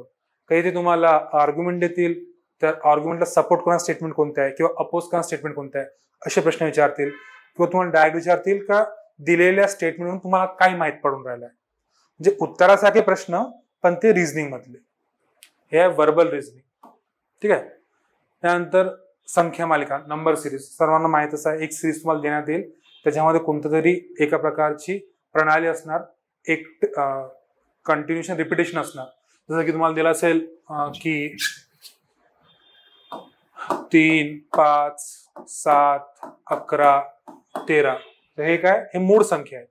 यानंतर तुम्हाला विचारलं की यानंतर संख्या कोणती येणार, तुम्हाला माहिती आहे की मूळ संख्या आहे. 3 मूळ संख्या आहे, 5 मूळ संख्या आहे, 7 मूळ संख्या आहे, 11 मूळ आहे, 13 मूळ आहे. यानंतर मूळ संख्या कोणती येणार, 17. तर या प्रकारची संख्या मालिका आहे ती विचारली जाते. ठीक आहे. That is number series. After that coding decoding. Coding डिकोडिंगचे प्रश्न कसे असतात की तुम्हाला सांकेतिक भाषेचा वापर करावा लागतो. का एका भाषेमध्ये या शब्दाला हे म्हणतात, किंवा म्हणजे साखरला AUY म्हणतात, दूधला DUY म्हणतात, पत्तीला KUY म्हणतात. तर तुम्ही त्याला त्या भाषेत चहा कसं लिहिणार, त्या तिघांचं मल्टिप्लिकेशन त्यामध्ये राहणार. अशा प्रकारचे जे कोडिंग डिकोडिंगचे प्रश्न आहेत ते असतात. किंवा बेरीजला वजाबाकी म्हटलं, वजाबाकीला गुणाकार म्हटलं, गुणाकारला भागाकार म्हटलं आणि भागाकारला बेरीज म्हटलं, तर खाली दिलेल्या इक्वेशनला सॉल्व्ह करा. ठीक आहे. या प्रकारचे प्रश्न जे आहेत ते कोडिंग डिकोडिंग विचारले जातात. आफ्टर दॅट रक्तसंबंध. सांगायची काही वेगळं सांगायची काही गरज नाही तुम्हाला. ब्लड रिलेशन्स तुम्हाला माहित आहे काय चालू जातं. की एका प्रश्न असतो की बीनाला हात दाखवत राहुलने म्हटलं की ती माझ्या बाबाच्या बहिणीची एकुलती एक मुलगी आहे, तर बीना आणि राहुलचा संबंध काय, असे प्रश्न. डायरेक्ट प्रश्न. त्यामध्ये जास्त काही तुम्हाला डोकालाची गरज नाही. फक्त एक पेन घ्या, पेपर घ्या, त्याच्यामध्ये तुमची आपण क्लासमध्ये शिकवणार असावं या प्रकारचे सिम्बॉल वापरा. जर ते पुरुष असेल तर, आणि जर महिला असेल तर अशा प्रकारे, आणि जर लग्न झालं असेल तर या प्रकारे. तर या प्रकारचे जे ट्रिक्स आहेत सोडवायचे ते मग क्लासमध्ये घेणार आहोत. तर ब्लड रिलेशन्स. ठीक आहे. ब्लड रिलेशन हा टॉपिक असणार म्हणजे याच्यामध्ये. त्यानंतर सिलॉजिझम्स, शब्द रचना. तुम्हाला आपल्या पेपरमध्ये सर्वात जास्त कन्फ्युजिंग वाटणारा सब्जेक्ट. सर्व उंदीर मांजर असतील, सर्व मांजर सिंह असतील, सेन्स बनत नाही दिलेल्या स्टेटमेंटचं, पण प्रश्न त्याच प्रकारे असतात. सर्व बॉल बॅट असतील, सर्व बॅट नेट असतील, असं जे प्रश्न असतात त्याला म्हणतात शब्द रचना. एक प्रश्न किंवा 1 ते 2 प्रश्न प्रत्येक वर्षी किंवा एका वर्षात विचारला जातो सिलॉजिझमवर. After that Venn diagram. या शब्द रचनेशीच निगडित आहे हे वेन डायग्राम पण. त्यानंतर लॉजिकल डिडक्शन्स आणि पझल. पझल हा जो आहे हा MPSCचा फेवरेट टॉपिक आहे. प्रत्येक वर्षी 2 पझल येतात. 2 म्हणजे 2 नक्की येणार म्हणजे येणारच. तुम्हाला पझल देण्यात येईल. पझल म्हणजे कोडे. का एक कोडे देण्यात येईल तुम्हाला, काही सॉल्व्ह करून द्या. त्या पझलवर आधारित 2 प्रश्न मिनिमम राहणार प्रत्येक वर्षी. ठीक आहे. त्यानंतर कॅलेंडर्स अँड क्लॉक. कॅलेंडर्स म्हणजे आपले कॅलेंडर आणि घड्याळाचे तर्क. जसं की 2025 1 जानेवारीला रविवार होता, तर 2125 1 जानेवारीला कोणता दिवस राहणार, या प्रकारचे प्रश्न जे अगोदर विचारले गेले आहेत त्याच्यावर आधारित सांगून राहिलो. त्यासोबतच घड्याळीचे प्रश्न, की एका तासामध्ये तासी काटा आणि मिनिट काटा एकमेकांना किती वेळा येतात, असे प्रश्न. या प्रकारचे प्रश्न रिझनिंग मध्ये विचारले जातात. That is calendars and clocks. नंतर डेटा सफिशियन्सी, प्रश्न विचारला जात नाही पण जर आलंच तर माहीत राहावं म्हणून तुम्हाला ते इन्क्लूड केलेलं आहे त्याच्यावर. तर हा आहे तुमचा रिझनिंगचा पोर्शन. रिझनिंग जे एवढे टॉपिक्स आहे, या टॉपिक्स व्यतिरिक्त तुम्हाला रिझनिंग मध्ये अजून काय विचारलं जाणार नाही. जे पण प्रश्न येतात 10-15 प्रश्न जे काही येऊन राहिले आहेत ते याच टॉपिक वरून राहिले आहेत. हे जे मोजून 10 टॉपिक आहेत त्या 10 टॉपिक वरच तुमचं पूर्ण रिझनिंग आधारित आहे एमपीएससीचं. ठीक आहे. या 10 टॉपिक ऐवजी कोणताही प्रश्न तुम्हाला एमपीएससी मध्ये विचारला जात नाही किंवा विचारला गेलेला नाही. विचारला जात नाही म्हणण्यापेक्षा मागच्या 6-7 वर्ष विचारला गेलं नाही. 3 वर्षात तर विचारच नाही गेलं. 22, 23, 24 मध्ये याच्यावर आधारित पूर्ण प्रश्न आले होते. ठीक आहे. आपण 22, 23, 24 चे पेपर त्यांच्यावर जास्त भर काढून देत आहोत कारण की त्या 22व्या वर्षीपासूनच एमपीएससीने सीसॅटला फक्त क्वालिफाय निश्चित केलं होतं. त्यामुळे 22, 23, 24 चे पेपर जे आहे त्यांचा वेटेज जास्त आहे या वर्षीसाठी. या वर्षी पण पेपर क्वालिफाय निश्चितच आहे. या पेपरचे गुण पकडला जाणार नाही मेरिटमध्ये. त्यामुळे आपण 22, 23, 24 ला जास्त भर देऊन राहिलो. ठीक आहे. तर हे तुमचे टॉपिक्स आहे. आपण क्लासमध्ये पूर्ण कव्हर करणारच आहोत. पण सांगायचं आहे की हे टॉपिक्स जे आहे या व्यतिरिक्त तुमच्यातून काही विचारलं जात नाही आणि विचारण्याची शक्यता पण खूप कमी आहे. म्हणजे याच्यावरच तुमचे खूप क्वेश्चन कव्हर होऊन जातात. ओके. आता आहे गणित सिलेबस, सीसॅट मॅथ सिलेबस. आता या गणितामध्ये काय काय येतं, या 10 मधील टॉप 3 कोणते. अच्छा, रिझनिंगच्या 10 टॉपिक मधील टॉप 3 कोणते, म्हणजे टॉप 3 म्हणण्यापेक्षा जास्त वारंवार रिपीट होणारे टॉपिक कोणते आहे. तर तुम्ही असं विचारत असेल तर त्याच्यामध्ये असं राहत काही नाही की एका वर्षी याच्यावर सांगा. मग म्हटलं पण होतं मी, ऍबस्ट्रॅक्टचे एका वर्षी 3 प्रश्न आले होते.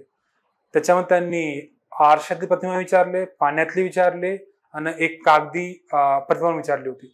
तर 3 प्रश्न एकाच ह्याच्यामध्ये गेले होते. आणि एका वर्षी वर्बल रिझनिंग मध्ये 2 प्रश्न आले होते. तर बघितलं तर प्रत्येक वर्षी याच्यावर 1-2 प्रश्न येऊनच राहिले. आता टॉप प्रश्न किंवा टॉप सिलेबस टॉप विषय कोणतं म्हटलं तर एक काही म्हणता येणार नाही. तुम्हाला 10चे 10 करून जा. मी तुम्हाला सांगितलं का ऍबस्ट्रॅक्ट हा जो आहे तो टॉपचा विषय आहे, याचा प्रश्न येतोच. तुम्ही करून गेले आणि ऍबस्ट्रॅक्टच्या प्रश्नामध्ये खूपच जास्त कठीण आलं किंवा खूप जास्त सोपी आला ते प्रत्येकालाच येऊन राहिलं. काय अर्थ नाही ना ते. तुम्हाला करायचंच आहे तर टॉपिक्स जे आहेत ते पूर्ण कव्हर करा, होलिस्टिकली कव्हर करा. का ज्याच्यामुळे कसं ते चान्स राहणार नाही का हा खूप मी ऍबस्ट्रॅक्ट रिझनिंग करून गेलो होतो पण ते खूप जास्त कठीण येऊन गेलं आणि मी वर्बल केलं नव्हतं ते सोपे आलं होतं पण मला जमलं नाही कारण मला माहितच नव्हतं कसं करायचं आहे ते. अशा प्रकारे तुमचं होऊ नये म्हणून टॉपिक जे आहे ते पूर्णच कव्हर करायचे. ठीक आहे. कोणतं टॉपिक जास्त विचारला गेला आहे ते आपण पीवायक्यू म्हणून समजू शकतो का. ठीक आहे, मला माहित पडत आहे का ऍबस्ट्रॅक्टचे प्रत्येक वर्षी 1 ते 3 प्रश्न दिसून राहिले आहे. तर जास्त प्रश्न आले आहेत त्याचे बरोबर आहे, पण त्याचे प्रश्न बरोबर आले पण पाहिजे, ते सॉल्व्ह झाले पण पाहिजे. ठीक आहे. तर वेटेज नुसार आपण सिलेबस तर बघणारच आहोत पण करायचं आपल्याला पूर्णच आहे. ते जर पूर्णपणे प्रिपेअर्ड राहाल तरच चांगलं राहील. कारण की कोणत्या विषया प्रश्न कसा विचारतील आणि ते किती कठीण असणार त्याची काय गॅरंटी नाही आपल्याला. त्याच्यामुळे बॅकअप म्हणून पूर्ण विषय केलेच बरे. ठीक आहे. हे तुमचं रिझनिंगचं. I hope that is clear की कोणते टॉप 3 आहेत म्हणून. ठीक आहे. नाव सीसॅटचं गणित सिलेबस. गणिताचे प्रश्न तेवढेच असतात. आता 25 पैकी आपण बघितले 10 ते 15 रिझनिंग असतात. तर गणिताचे पण जवळपास 10 ते 15 ते पण असतात. जर रिझनिंगचे 10 प्रश्न आले तर गणिताचे 15 असतात किंवा रिझनिंगचे 15 आले तर गणिताचे 10 असतात. हा अराउंड त्याच्याच असतो 10-15 मध्ये. काही त्याचे 12 आता याचे 13 अशा प्रकारे त्याच्यावर प्रश्न काही जात नाही. तर या काय सिलेबस आहे, एकतर एक नंबर सिरीज. आता नंबर सिरीज जी आहे ती आपण एक इकडून बघितली होती. कुठे आहे, ही वाली. आता या नंबर सिरीज मध्ये आणि या नंबर सिरीज मध्ये दोन्ही नंबर सिरीज आहेत, तर फरक काय? तर ती नंबर सिरीज जी होती त्याच्यामध्ये आपल्याला मिसिंग नंबर काय होतं, जो सांगितलं ना मी, 3, 5, 7, 11 यानंतर काय नंबर येणार, आपण हे काय होतं. तर हे रिझनिंगचा पोर्शन झाला. आणि ही जी नंबर सिरीज आहे, ही नंबर सिरीज असणार समसंख्या, विषम संख्या, किंवा पहिल्या 10 संख्यांची बेरीज किती, पहिल्या 10 नैसर्गिक संख्यांची बेरीज किती, किंवा पहिल्या 10 मूळ संख्यांचा गुणाकार किती, या प्रकारची ती आहे ही नंबर सिरीज, जी गणितावर आधारित आहे. याच्यावर पण जास्त गणिताची गरज नाही, तुम्हाला फक्त माहित पाहिजे की मूळ संख्या आहे की नाही. पण ही जी नंबर सिरीज असणार आहे त्यामुळे तुम्हाला मॅथमॅटिकल ऑपरेशन्स म्हणजे गणिताचे जे हे ऑपरेशन्स आहेत, बेरीज, वजाबाकी, गुणाकार, भागाकार यांचा वापर करावा लागेल. तर ही नंबर सिरीज जी आहे ती यावर आधारित आहे. ठीक आहे. आणि ही जी नंबर सिरीज आहे ही लॉजिकवर आधारित आहे. ओके, तर हा फरक आहे दोघांमध्ये. क्लिअर झालं असेल हे. नेक्स्ट आहे नंबर सिस्टम. नंबर सिस्टमचे प्रश्न जे नंबर सिस्टम असतात, आपण तुम्ही ऐकलं असेल, नंबर सिस्टम मध्ये काय असतात, नॅचरल नंबर्स, होल नंबर्स, त्यानंतर integers, rational numbers, irrational numbers, real numbers, हे जे आहे ते नंबर सिस्टमचे पार्ट आहेत. तर नंबर सिस्टमचे प्रश्न आहेत ते याच्यावर आधारित असतील, इंटेजर्सवर किंवा नॅचरल नंबर्सवर किंवा होल नंबर्सवर, यावर आधारित प्रश्न जे आहेत ते नंबर सिस्टम असतात. आफ्टर दॅट पर्सेंटेज म्हणजे टक्केवारी. 5वी 6वी शिकलं असेल तुम्ही, टक्केवारी काय असते काय असते. तर टक्केवारीचे प्रश्न जे आहे सर्वात सोपी आहे.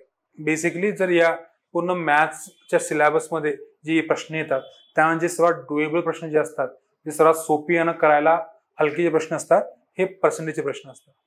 सरळ सरळ विचारलं जाते की दिलेलं पर्सेंटेज किती आहे म्हणून, तर जास्त काही करायची गरज पडत नाही.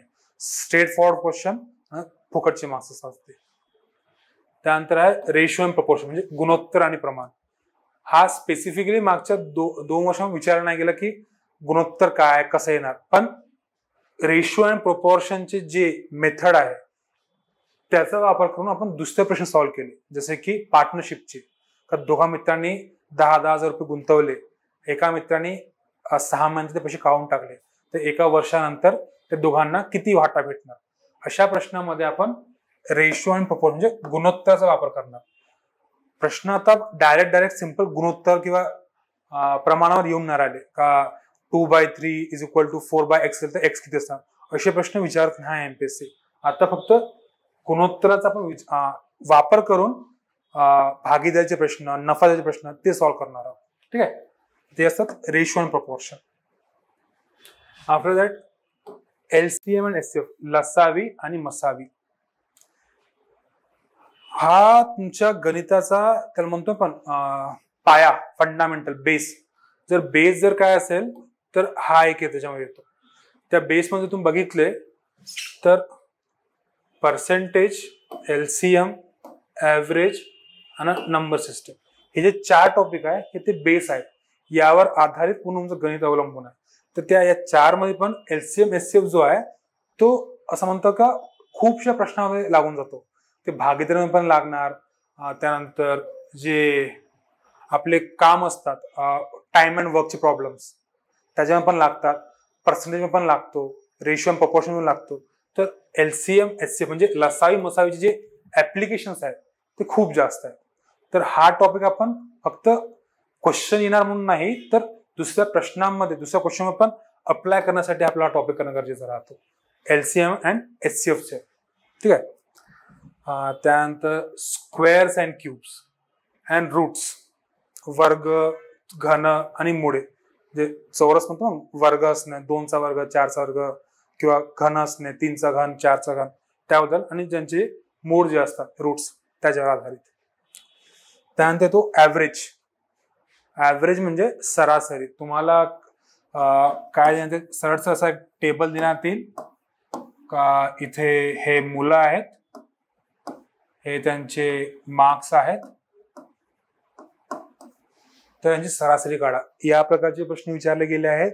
किंवा तुम्हाला काही सिंपल सांगितलं की 10 मुलांचं वजन एवढं आहे, 11 मुलगा आल्यानंतर वजन एवढं वाढलं, तर त्या 11 मुलाचं वजन किती. असं पण विचारलं जाऊ शकते. सरासरीचे प्रश्न जे विचारले गेले आहेत नेहमी विचारण्यात येते. एक प्रश्न नेहमी असतो याचा आणि सिंपल पण असतो करण्यासाठी. ठीक आहे. ते आहे ऍव्हरेजचा प्रश्न. त्यानंतर एंडायसिस म्हणजे निर्देशांक. तुम्हाला एक्झॅक्टली आयडिया नसेल इंडायसिस म्हणजे काय. पेपरामध्ये कधी विचारला जातात का 3चा घात 10 आहे तर या संख्येचा एकक स्थानी काय येणार युनिट प्लेस मध्ये विचारलेला आहे प्रश्न. 3चा घात 10 आणि एकक स्थानी काय येणार माहित नाही. आता का बरं माहित नाही, कारण की घात जे आहे त्याचे काही रूल्स आहे. तुम्हाला माहितच नसणार तर हा प्रश्न तुमचा सुटणारच नाही कधी. तुम्हाला माहित पाहिजे 3चा घात जेव्हा पण असतो तर जो एकक स्थान आहे तो हा रिपीट होतो. 3, 9, 7 आणि 1 म्हणजे प्रत्येक 4 घातानंतर 3चा हा एकक स्थान हा रिपीट होतो. 3, 9, 7, 1 3, 9, 7, 1. त्यानंतर आपण गेलं तर 3चा जेव्हा घात 10 असणार तेव्हा 3, 9, 7, 1 3, 9, 7, 1 पुन्हा 3, 9. 10वा घात जो असणार तर एकक स्थान हा 9 येणार. असे 2चे पण आहे, 3चे पण आहे, 4चे पण आहे, 5चे पण आहे. 2 ते 9 सर्वांचे घातचे एकक स्थान फिक्स आहेत. ते आपल्याला माहित पाहिजे आणि ते माहित जे करायचं आहे आपण ते इंडेक्स माहित करून घेऊ. एक प्रश्न याच्यावर नेहमीच असतो आणि 2 वर्षात कंटिन्युअसली विचारला पण गेलाय. ठीक आहे. आणि लास्ट आहे डिव्हिजिबिलिटी. डिव्हिजिबिलिटी म्हणजे कसोट्या, विभाज्यता. आपण म्हणतो ना 2ची कसोटी. जर एखाद्या संख्येच्या शेवटी समसंख्या असेल तर 2ने भाग जातो. किंवा 5ची कसोटी. जर शेवटीला एकक स्थानी 5 किंवा 0 असेल 5 भाग जाणार. किंवा 3ची कसोटी. दिलेल्या संख्यामध्ये जे अंक आहेत त्यांच्या बेरजेला 3 भाग जात असेल संख्या 3 भाग जाणार. या ज्या कसोट्या आहेत त्यावर आधारित जे प्रश्न आहेत ते पण. तर हा आहे तुमचा मोर ऑर लेस मॅथ्सचा सिलेबस. याच्यावर आधारित जे आहे तुमचा पेपर राहणार आहे. आता सांगतो या व्यतिरिक्त काय असणार नाही. अजून तुम्ही पीवायक्यू कराल तर तुम्हाला माहित होऊन जाईल का हा जो आपण सिलेबस काढला आहे जो डिकोड केलेला सिलेबस आहे हा पीवायक्यू वर आधारित सिलेबस आहे. 3 वर्षामध्ये एक्झॅक्टली काय काय विचारलं गेलं त्यावर आधारित सिलेबस आहे. याच्या बाहेर कोणताच प्रश्न विचारला गेला नाही. रिझनिंग मध्ये पण नाही आणि गणितामध्ये पण नाही. ठीक आहे. आता एकाने प्रश्न विचारला की सर ट्रिक्सचा वापर आपल्याला कॉन्ट आणि रिझ्यूम करता येतो का. त्याला आपण ट्रिक्स म्हणण्यापेक्षा त्याचे काही रूल्स आहेत. ते तुम्हाला मी जर हे सांगितलं आता ऑलरेडी का 3चा घात 10 असेल तर एकक स्थानी काय येणार. तुम्हाला माहित आहे का 3चे जे एकक स्थान आहे घाताचे ते 3, 9, 7 आणि 1 हे संख्या येतात. आता हे ट्रिक झालं का नाही, हे नॉलेज आहे, कॉमन नॉलेज आहे. कोणी कोणी ट्रिक्स पण म्हणतात. तर ट्रिक्स म्हणण्यापेक्षा काय कॉमन नॉलेज आहे. तुम्हाला घाताचे जे आहे हे कॉमन रूल्स आहेत तर ते वापरून आपण क्वेश्चन सॉल्व्ह करू शकतो. तर ट्रिक्स म्हणजे तुम्ही कोण म्हणता का सर नाही ऑप्शन बघून आन्सर काढता येईल का, तर ऑप्शन बघून आन्सर काढता येणार नाही. तुम्हाला त्या क्वेश्चनचा जो बेस आहे जे फंडामेंटल्स आहे ते अगोदर माहित पाहिजे. आता काही विद्यार्थ्यांना विचारलं का जर दोन संख्या आहेत आणि त्या दोन संख्येमध्ये एका लसावी आहे ती आहे 15 आणि मसावी जी आहे ती आहे 5. ठीक आहे. लसावी 15 आहे आणि मसावी 5 आहे. त्या संख्येचा त्या दोन संख्यापैकी एक संख्या जी आहे ती असणार मसावी 3 घेऊन घ्या. लसावी 15 आहे आणि मसावी 3 आहे. ओके. त्या दोन संख्येपैकी एक संख्या जी आहे ती आहे 15. तर दुसरी संख्या कोणती. दोन संख्या आहेत त्या दोन संख्येची जी लसावी आहे ती 15 आहे, मसावी 3 आहे. मसावी 3 आहे आणि त्या दोन संख्येपैकी एक संख्या जी आहे 15 आहे. तर त्या संख्येची मसावी किती, दुसरी संख्या किती हे विचारलं. रूल आहे डायरेक्ट काय रूल का पहिली संख्या गुणिला दुसरी संख्या इज इक्वल टू लसावी गुणिला मसावी. HCF LCM इंटू HCF हे काय रूल आहे डायरेक्ट हा तुमचा रूल आहे. तर इथे काय होणार 15 गुणिला 3 इज इक्वल टू 15 इंटू दुसरी संख्या म्हणजे दुसरी संख्या काय येणार 3. इथं एक संख्या ऑलरेडी आपली 15 आहे. इथं 15 गुणिला दुसरी संख्या जी आहे ती इक्वल टू लसावी इंटू मसावी आहे. लसावी 15 आहे मसावी 15 आहे. म्हणजे 15 इंटू दुसरी संख्या इज इक्वल टू 15 इंटू 3. दुसरी संख्या काय 3. तर या ट्रिक नाही म्हणता येणार. याला आपण काय म्हणतो, याला म्हणतो आपण प्रॉपर्टीज. त्याचे काय ते प्रॉपर्टीज आहे. तर आपण ते क्लासमध्ये प्रॉपर्टीज करून घेऊ आणि त्या बेसवर तुम्ही ते प्रश्न सोडवणार. असं नाही करणार का, हा सर 15 दिसत आहे तर 15चा मी 3 करून टाकतो, नाही, ते चालणार नाही. जे ट्रिक्स म्हणता ना तुम्ही, ते ट्रिक्स आपण दुसऱ्या पोर्शन मध्ये युज करून बघू. जसं की डिसिजन मेकिंगचा पोर्शन आहे, त्यामध्ये पण ट्रिक्स वापरता येतात. डिसिजन मेकिंग मध्ये आपल्याकडे प्रूव्हन ट्रिक्स आहेत का, ते आपण बघून सांगू शकतो का ही ट्रिक जर मी वापरली तर ते उत्तर येऊन जाणार. पण गणित आणि रिझनिंग म्हणजे मॅथ्स आणि रिझनिंग काय आहे, तर तुम्हाला त्याची जी बेसिक प्रॉपर्टीज आहे त्याबद्दल थोडीफार माहिती पाहिजे. तर ती माहिती नसेल त्याच्यामध्ये ट्रिक्स मारणं हे घातक असू शकते. ठीक आहे. तर गणेश, तुमचं प्रश्न उत्तर मिळालं असेल का ट्रिक्स वापरता येते की नाही. ट्रिक्स वापरायचे प्रश्न वेगळे असतात. हे प्रश्न मग तुम्हाला नॉलेज पाहिजे अगोदर. हे तुम्हाला नॉलेज आली तर तुम्ही ट्रिक्स वापरू शकता आपल्या हिशोबानं. ठीक आहे. तर हा होता तुमचा मॅथ्सचा सिलेबस. त्यामध्येच हा जी जनरल मेंटल ॲबिलिटी आहे हा एक पोर्शन आहे.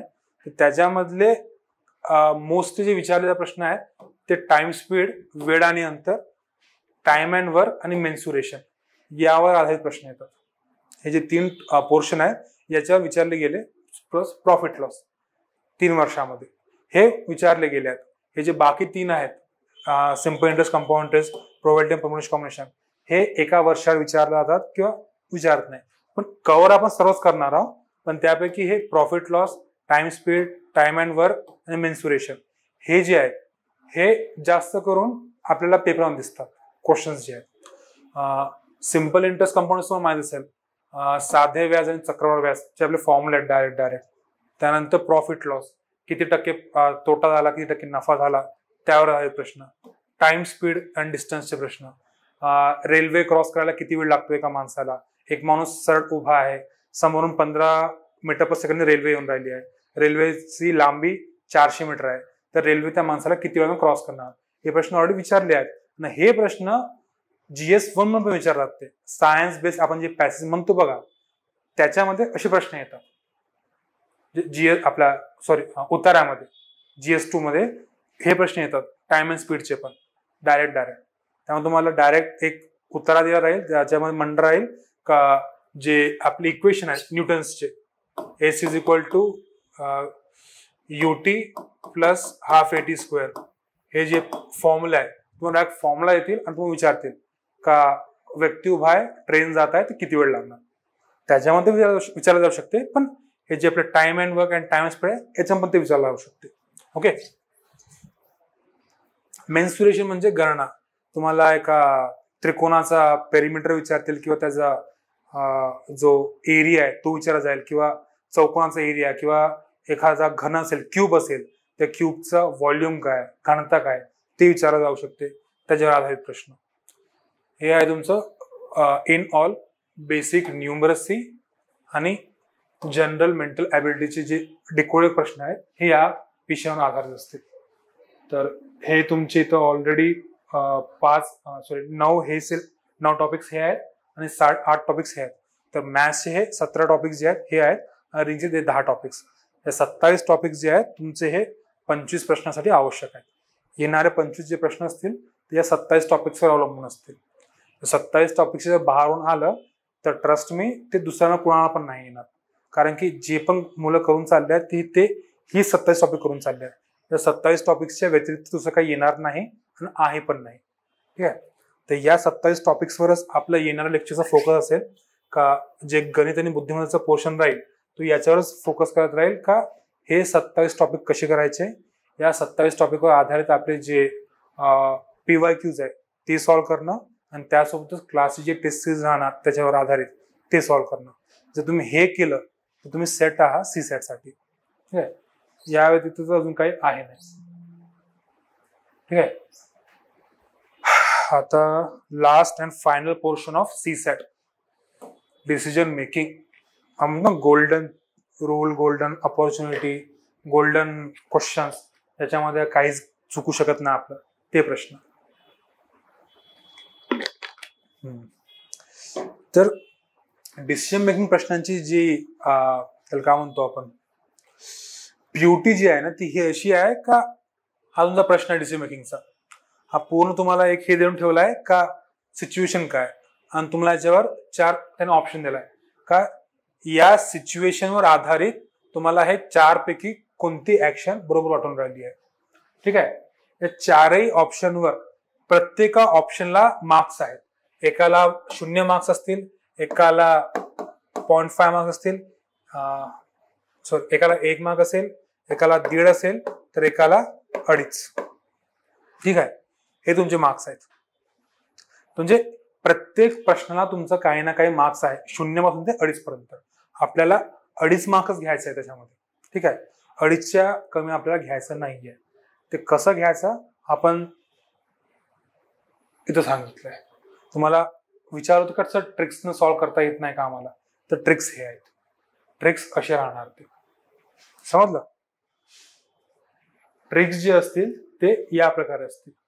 काय ट्रिक्स, याचं का अंडरस्टँड द सिच्युएशन.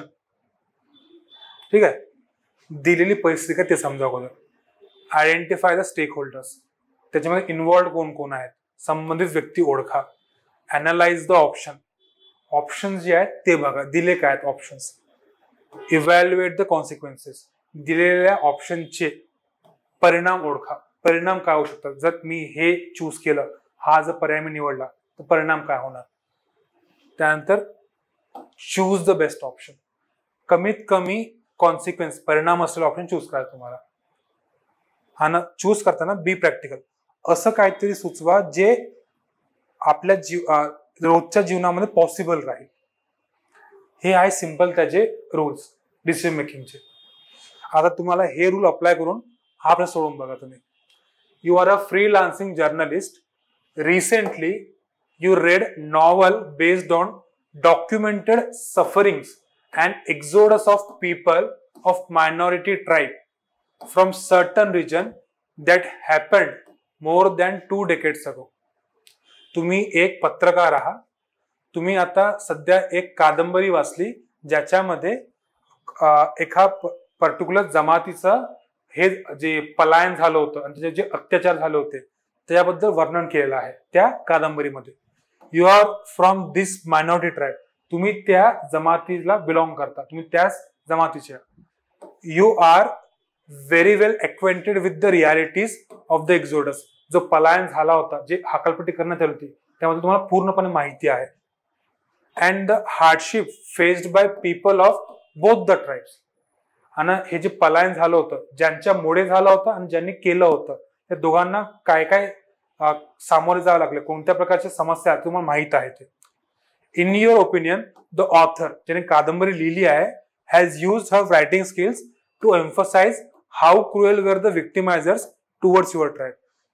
जे ऑथर आहे, ज्याने कादंबरी लिहिली आहे, त्यांनी याच्यामध्ये त्यांच्या कादंबरी सर्च सांगितलं आहे की तुमच्या जमातीवर कोणत्या प्रकारचा अन्याय झालेला होता, हे त्यांनी सर्च सांगितलं आहे.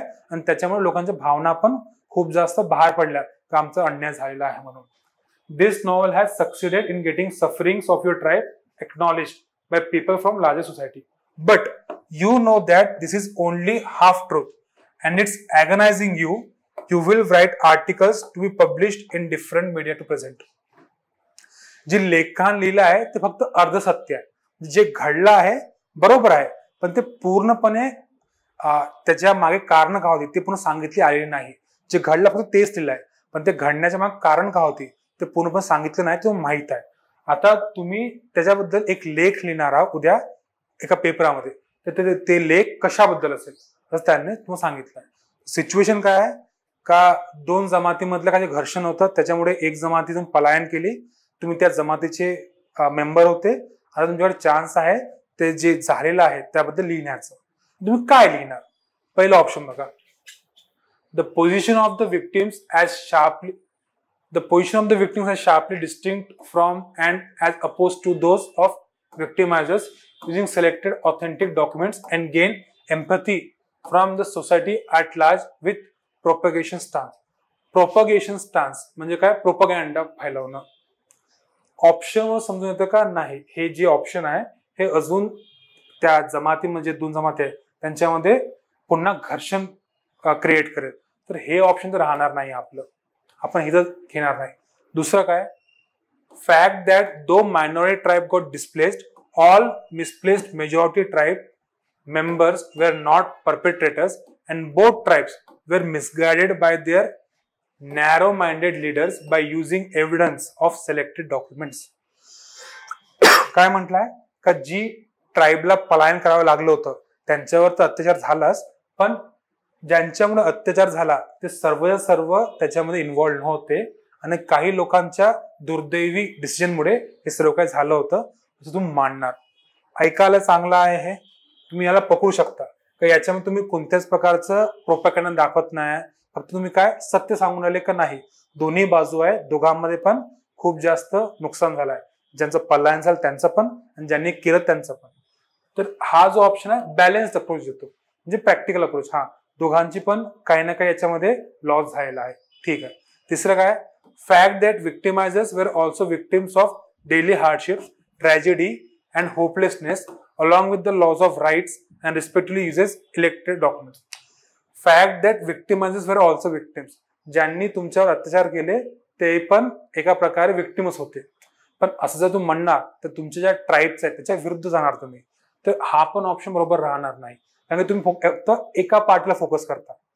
याच्यामध्ये तुम्ही स्वतःच्या ट्राईबला फोकस करत होते, याच्या तुम्ही अपोजिट ट्राईबवर फोकस करताय. तुमचा फोकस जरा दोघांवर असायला पाहिजे. त्यानंतर बॅलन्स्ड अप्रोच जर की याच्यामध्ये दिला होता का दोघांमध्ये काही ना काही चुक्या झाल्या म्हणून. Last option, the reality by documenting how members of this two tribes are defining themselves in relation to their respective narratives of victimhood after long period of 2 decades for avoiding insurgent of hatred. हा काय म्हणून राहिला last option, का तुम्ही एक नवीन account देणार की हे सर्व झाल्यानंतर दोन दशकानंतर या दोन्ही ट्राईबचे व्यक्ती आता स्वतःला कसं अडॅप्ट करून घेत आहे आणि कसं त्यांच्यावर जे अन्याय झालाय त्याच्यावर ते मात करून स्वतःचं डेव्हलपमेंट करून घेत आहे अँड अवॉइडिंग इन्सर्जंट हेट्रेड, आणि ते पुन्हा घर्षण होणार नाही त्या कसं फोकस करत आहे. याच्यावर दोघांची बाजू मांडली, दोघांमध्ये कोणाला एक्स्ट्रीम पण नाही दाखवलं, दोघांना पण हे सांगितलं का चुकी दोघांची पण होती आणि दोघं पण सफर केले, तर ही बाजू पण बॅलन्स्ड आहे. पण याच्यामध्ये त्यांनी काय सांगितलंय, अवॉइडिंग इन्सर्जंट हेट्रेड, एक फ्युचरिस्टिक सोल्युशन दिलाय का समोर फ्युचरमध्ये कोणत्या प्रकारचे घर्षण नाही व्हावं त्यासाठी आम्ही हे करणार म्हणून. तर मोर ऑर लेस बॅलन्स्ड हा आन्सर राहणार तुमचा. त्याच्यामुळे तुमचं दोघांची बाजू पण मांडण्यात येईल आणि एक फ्युचरिस्टिक सोल्युशन देईल किंवा एक विजन देणार, एक आपण फ्युचर दाखवणार, भविष्य जो आहे तुमचा हा चांगला राहणार आहे या कारणामध्ये. तसं एक वेल राऊंडेड जो आन्सर राहणार ना त्याला मिळतात 2.5 मार्क्स, 2.5 मार्क्स. जो वेल बॅलन्स पण असतो आणि जो आन्सर दोन्ही बाजू मांडतो तो डिसिजन मेकिंग मध्ये 2.5 मार्क्स देतात त्या क्वेश्चनला. तर हे आहे डिसिजन मेकिंग. तेच आपल्याला पॉइंट्स पण दिले आहेत याच्यामध्ये. हे बघा, असे एक शॉर्टकट आहे मी तयार केलं. Ideal, identify the problem, define the stakeholders, explore the options, access the outcomes, list the best solution. कसं आयडेंटिफाय द प्रॉब्लेम, प्रॉब्लेम काय होते त्याच्यामध्ये का एका लेखकाने एक कादंबरी लिहिली त्याच्यामध्ये फक्त एका जातीवर अन्याय झालं हे मांडलं. प्रॉब्लेम काय होतं का आता ती जी दुसरी जात होती, जी दुसरी जमात होती त्याला आता लोकांनी असं विचार केला का यांचे अत्याचार केले, त्यांच्या विरुद्ध द्वेष वाढला होता. तर प्रॉब्लेम काय होतं का दुसऱ्या जमातीवर द्वेष वाढत गेला होता, ती प्रॉब्लेम होती. मग काय, डिफाइन द स्टेक होल्डर्स. याच्यामध्ये संबंधित व्यक्ती कोण होते, तुम्ही स्वतः होते, तुमची पूर्ण जमात होती आणि जी अपोजिट जमात आहे ज्यांच्यावर हा आरोप लागला ती जमात पण होती. त्यानंतर एक्सप्लोर द ऑप्शन, तुम्ही ऑप्शन एक्सप्लोर काय केले का मला सत्य सांगायचं आहे की घडलं काय होतं, यांच्यावर अन्याय झाला पण सर्वांनी यांचा अन्याय केला नाही आणि ज्यांनी अन्याय केला होता त्यांच्याकडे पूर्णपणे माहिती नव्हती आणि त्यापैकी काही क्षुल्लक लोकांनी यांच्यावर अन्याय केला आहे. तर एक्सप्लोर द ऑप्शन, तुम्ही ते ऑप्शन एक्सप्लोर केले. असेच द आउटकम्स, तुम्ही आउटकम काय जे परिणाम जे आहेत त्यांचा तुम्ही अंदाज घेतला. कसं आपल्या याच्यामध्ये जो दुसरा ऑप्शन होता हा पहिला जो ऑप्शन होता त्याच्यामध्ये म्हटलं होतं का तुम्ही तुमच्या जमातीची बाजू मांडणार, त्याच्यामुळे जी अपोजिट जमात आहे ज्यांनी अन्याय केला म्हटलंय त्यांचे द्वेष अजून वाढणार, त्याचा परिणाम तो आहे तो वाईट होणार. आणि जे तिसरा आहे त्याच्यामुळे तुम्ही ज्या जमातीने अन्याय केलाय त्याची बाजू मांडली तर तुमच्या स्वतः जमातीचे लोक तुमच्या विरुद्ध होणार, पण त्याचा पण परिणाम वाईटच होणार. तर पहिला आणि तिसरा परिणाम जो आहे तो वाईटच होत आहे. त्याच्यामुळे आपण पहिला आणि तिसरा जो ऑप्शन तो वगळला होता. ओके. आणि last, list the best solution. आपल्याला आयदर सेकंड सोल्युशन ज्याच्यामध्ये आपण दोघांची बाजू मांडली होती, किंवा चौथं सोल्युशन ज्याच्यामध्ये आपण दोघांची बाजू पण मांडली आणि हे लोक सध्या कशा प्रकारे त्यांचा जो अन्याय झाला त्याला मागे टाकून प्रगती करत आहेत. हा ऑप्शन का सेकंड ऑप्शन, की दोघांची बाजू जी आहे ती मांडली होती का याच्यामध्ये बरोबर कोण नव्हता, चुकीचा पण कोण नव्हता, दोघांच्या बाजून चुका झाल्या. आणि चौथा ऑप्शन का सांगते, चुका तर दोघांच्या बाजून झालेच आहे, पण जो अन्याय झालाय त्याला मागे टाकून हे दोन्हीचे दोन्ही ट्राईब हे समोर जाऊन राहिले. हा फ्युचरचे सोल्युशन आहे. या दोघांपैकी मोस्ट अप्रोप्रिएट काय, चौथं. या प्रकारे आपण डिसिजन मेकिंगची प्रॉब्लेम जे आहे ते सॉल्व्ह करणार आहोत. तर दिस वॉज डिसिजन मेकिंग. 5 प्रश्न, त्याच्यावर अप्लाय काय करायचे आहे, आपला आयडियल जो आपला कीवर्ड आहे हा अप्लाय करायचा आहे. Identify the problem, define the stakeholders, explore the options, assess the outcomes, list the best solution. ठीक आहे. हे ट्रिक वापरून आपण कोणत्याही प्रकारचं जे डिसिजन मेकिंगचा प्रॉब्लेम आहे ते सॉल्व्ह करू शकतो. All right, fine. तर हे होतं तुमचं डिसिजन मेकिंग. डिसिजन मेकिंग मध्ये 5 क्वेश्चन असतात विदाउट निगेटिव्ह मार्किंग. तुम्ही ते क्वेश्चन कोणत्याही हालतीत ते आपले क्वेश्चन सुटले नाही पाहिजे, आणि आपण क्लासमध्ये अशा प्रकारे तयारी करून घेऊ का तुमचे क्वेश्चन सुटेल पण नाही आणि त्याच्यावर तुम्हाला 2.5 मार्क भेटतील. 3 पण नाही, 1 पण नाही, डायरेक्ट तुम्हाला 2.5 मार्क भेटेल. ठीक आहे.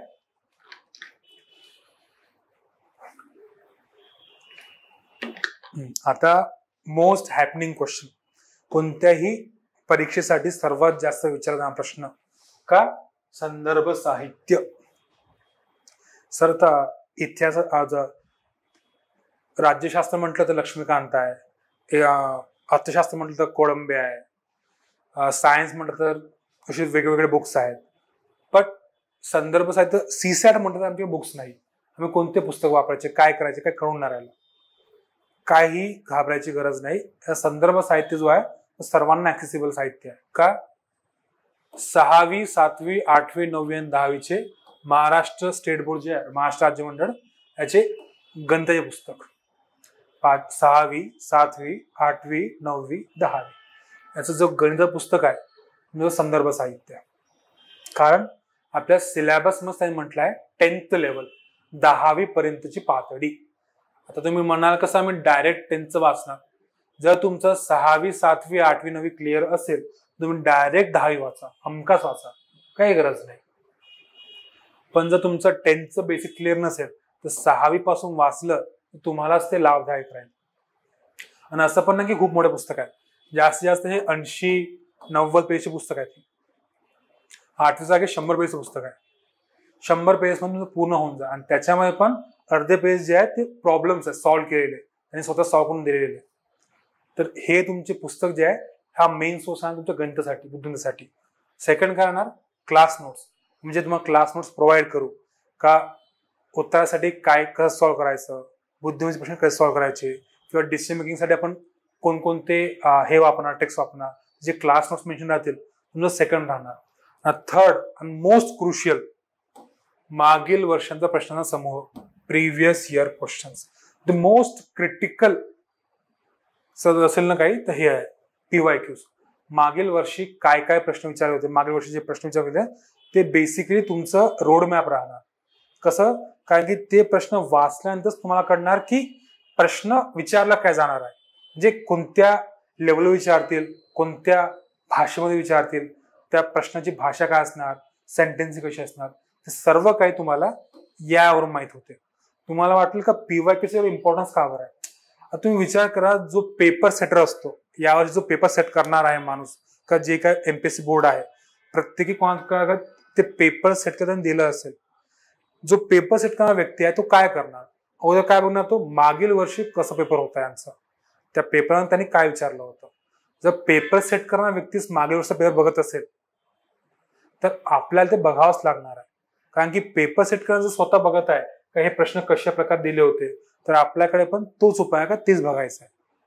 का बरं तो बघत असेल, कारण की MPSCने आपला स्टँडर्ड सेम ठेवलाय.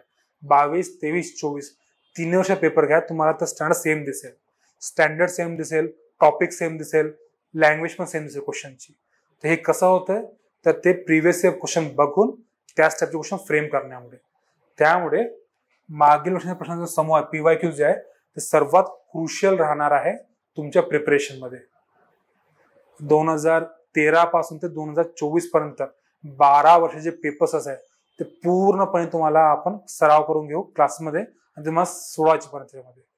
हे करून आपण जो आपला हे राहणार आहे संदर्भ साहित्य त्याच्या हे पूर्ण होईल. ठीक आहे.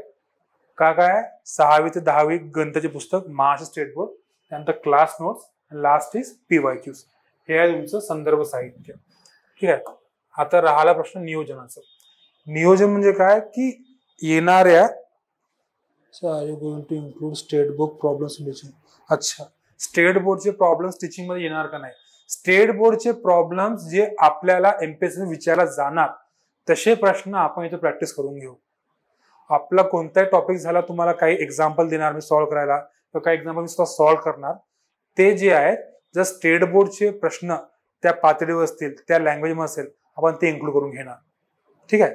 अर्थ असा नाही का तुम्ही स्टेट बोर्डची एक्सरसाइज करणं चालू करणार नाही. स्टेट बोर्ड म्हणजे कन्सेप्ट दिली आहे, तुम्हाला ते वाचायचं आहे फक्त. स्टेट बोर्डचे आपण प्रॉब्लेम करणार की नाही ते नंतरचा प्रश्न आहे. ते आपण आपला जर क्लासचे प्रॉब्लेम झाले त्यानंतर आपल्याला ऍडिशनल घेऊन काय सोडवायचं आहे, त्यामुळे स्टेट बोर्डचे प्रश्न सॉल्व्ह करू शकतो. ठीक आहे. ओके. आता राहिला नियोजन. आता आज तारीख आहे 14. आपला पेपर आहे सप्टेंबरच्या एंडला, म्हणजे जून, जुलै, ऑगस्ट 3 महिने तर आहे आपल्याकडे एक्झॅक्टली बघितलं तर. कोणी कोणी म्हणतात सर नाही 4.5 महिने बाकी नाही, मी 3 महिने सांगून आलो तुम्हाला. आणि तुमचं नियोजन झालं 3 महिन्याच करणार आपल्याला. 3 महिन्यामध्ये आपले पूर्ण लेक्चर पण होतील, तुमचं प्रॅक्टिस पण होईल. बाकी जो 1 महिना राहील तो रिव्हिजनसाठी आहे तुमच्या. तो महिना मी काउंट करत नाही कधी पण. 3 महिने जे आहे तुमचं जे काय प्रिपरेशन आहे ते 3 महिन्यात तुम्हाला पूर्ण करायचं आहे. आणि जो लास्ट 1 महिना राहणार आहे तो तुमचं एक्झॅक्टली रिव्हिजनचा राहणार आहे. ठीक आहे. तर या 3 महिन्यामध्ये आपण काय करणार, तर तुमचे CSATचे जे पूर्ण लेक्चर्स आहेत आपण डिस्कस करून पूर्ण एक टाइम टेबल प्रोव्हाइड करणार की या टाइम टेबलमध्ये या लेक्चरमध्ये आपण हे लेक्चर कम्प्लीट करणार, म्हणजे हे टॉपिक कम्प्लीट करणार आहोत. ठीक आहे. तुमचं काय काम असणार आहे त्या वेळेमध्ये हे जे 6वी ते 10वीचे मॅथ्सचे पुस्तक आहे, गणिताचे पुस्तक आहे, हे कम्प्लीट करणं. त्यासोबतच मागील वर्षाचे प्रश्न जे आहेत याच्यावर आधारित तुम्हाला मागील वर्षांच्या मध्ये कोणते प्रश्न सॉल्व्ह करता येतात PYQ म्हणून ते सॉल्व्ह करणं. क्लासमध्ये तुम्हाला टॉपिक शिकवला जातील ते होणार पण आहे, आम्ही करून पण घेऊ. त्या व्यतिरिक्त तुम्हाला स्वतः 6वी ते 10वी जे पुस्तक आहे ते वाचून PYQ पण जे सॉल्व्ह करता येईल ते सॉल्व्ह करायचं आहे. दॅट इज सेल्फ स्टडीचं ऑप्शन. क्लासमध्ये तुमचं जसं टॉपिक झाले त्यानंतर तर तुम्ही त्या अगोदर पण हे करू शकता. ठीक आहे. आणि बाय मेकिंग शुअर की तुमचं CSATचा पोर्शन हा जुलैपर्यंत पूर्णपणे फिनिश होऊन जाईल. जुलैमध्ये तुमचं CSAT सर्व लेक्चर पूर्ण खतम करून तुम्हाला PYQ सोबत प्रॅक्टिस करून घ्यायची आम्हाला. ठीक आहे. तर नियोजन जो आहे तो जुलैपर्यंत केला आहे. ऑगस्ट मध्ये टेस्ट सिरीज पण असणार, त्यानंतर सप्टेंबरचा पेपर असा आहे. तर सध्या तर आपला प्लॅन हेच आहे का जुलैपर्यंत तुमचं पूर्ण सिलेबस कम्प्लीट करून घ्यायचं. त्याच्यामध्ये तुमचे PYQs पण झाले पाहिजे आणि हे जे पुस्तक आहे आपलं ते पण पूर्ण कम्प्लीट झालं पाहिजे. ठीक आहे. हा आमचं नियोजन असणार आहे. ओके. आता हे सर्व काय आपण केलं आहे, पण हे सर्व काय झाल्यानंतर काही काय प्रश्न मला मागच्या syllabus topic will be covered from the reference book, can we use it. कोणते बुक्स वापरायचे आहेत तुम्हाला मी ऑलरेडी सांगितलंय. 6वी ते 10वीचं मॅथ्सचं, त्यानंतर क्लासचे जे नोट्स असतील ते वापरायचे आणि PYQs एक बुकलेट राहणार ज्यामध्ये तुम्हाला पूर्ण PYQs मिळून जातील ते. या 3च गोष्टी तुम्हाला वापरायच्या आहे. जास्त पुस्तक वापरायची काही गरज नाही, कारण की आपण क्लासमध्ये पूर्ण टॉपिक्स कव्हर करून घेणारच आहोत ऑलरेडी. ठीक आहे. या व्यतिरिक्त कोणताही सोर्स वाचायची गरज नाही तुम्हाला. यामध्ये तुमचं पूर्ण काही कव्हर होऊन जाईल. ओके. अजून काही. ओके. हा, आता CSATचं जेव्हा पण मी लेक्चर घेतो तर काही काही प्रश्न हे प्रत्येकाला विचारले जातात. त्यामध्ये मी काही हे प्रश्न टाकले आहेत ऑलरेडी. पहिला, arts versus science background. Sir आमचा बॅकग्राऊंड जो आहे तो कलाचा बॅकग्राऊंड, आर्ट्सचा बॅकग्राऊंड आहे, सायन्सचा बॅकग्राऊंड नाही. तर मला सीसॅट कठीण जाणार का? अरे भाऊ 50 प्रश्न तुमचे जे आहेत ते पॅसेजवर आहे, उतारावर आहेत. मग काय आर्ट्स सायन्सचा बॅकग्राऊंड राहिला? तुम्हाला काही ना काही प्रश्न मॅथ्सचे कठीण जातील, मान्य आहे, पण क्लास त्यासाठीच आहे ना. तुम्हाला क्लासमध्ये जे टॉपिक कठीण जात आहेत, गणिताचे आणि बुद्धिमत्तेचे, आपण ते करून घेणार आहोत. सोबतच उत्तराचे पण प्रश्न करूनच घेणार आहोत. तर आर्ट्स वर्सेस सायन्सचा जो प्रश्न आहे ना, का आमचं सायन्सचं बॅकग्राऊंड तर जमणार का नाही, हमखास जमणार. आणि असे पण केसेस आहेत ज्याच्यामध्ये सायन्स बॅकग्राऊंड विद्यार्थ्यांना पेपर क्लिअर नाही आला आणि आर्ट्स बॅकग्राऊंडचे विद्यार्थी आहेत त्यांनी पेपर 100-120 मार्कांनी क्लिअर केलाय. अशी केसेस आहेत, already cases clear cut cases आहेत. तर आर्ट्स सायन्सचा जो तुमच्या मनात हा असेल गैरसमज, दूर करून घ्या. आर्ट सायन्स काही मॅटर करत नाही. मॅटर काय करते, तुम्ही क्लासमध्ये किती लक्ष देऊन राहिले आणि किती प्रॅक्टिस करून राहिले. क्लासमध्ये तुम्ही लक्ष दिले, पूर्ण पुस्तकं वाचली आणि जे आपला PYQ ते केले, तर हा आर्ट सायन्सचा जो प्रश्न आहे ना, तो तुम्हाला काही त्रास देणार नाही. ठीक आहे. Second, not focusing on basics. याच्यामध्ये काय होतं, तुम्ही आम्ही हे आता एक विचारलं पण प्रश्न, हे पुस्तक करू का, ते पुस्तक करू का. अरे सोर्स कमी ठेवा. तुम्हाला सीसॅट साठी 10 सोर्सची गरज नाहीये, 10 पुस्तक वाचण्याची गरज नाहीये. स्टेट बोर्डचं पुस्तक सरळ सरळ आहे तुमचं. स्टेट बोर्डचं पुस्तक, क्लासचे नोट्स आणि PYQ, 3च आहेत सोर्स. त्या व्यतिरिक्त जास्त सोर्स वाचून तुम्ही करणार काय? तुम्हाला 200 मार्क्स आणायचे का सीसॅट मध्ये? नाही ना. तुम्हाला फक्त सीसॅट मध्ये एवढे मार्क्स आणायचे आहे तर तुम्हाला डोक्याला ताप नको पेपर निघणार का नाही म्हणून. त्यासाठी हे 3 सोर्स पुरे आहेत. त्या व्यतिरिक्त 4था सोर्स नको आहे तुम्हाला. तर फोकस जो आहे ना तो बेसिक्सवर ठेवा. का या पुस्तकावरून जे हे बेसिक्स आहेत, नंबर्स, फ्रॅक्शन्स, पर्सेंटेज, LCM, हे या पुस्तकात कव्हर होऊन जातात. याच्यात तुमचा फोकस राहायला पाहिजे. ठीक आहे. Third, CSAT preparation doesn't take time. सीसॅटला वेळ लागत नाही. आम्ही एक्झामच्या 5 आठवड्या अगोदर प्रॅक्टिस करून घेऊ. सर्वात मोठा गैरसमज आहे, दूर करून घ्या. सीसॅटला टाइम लागतो.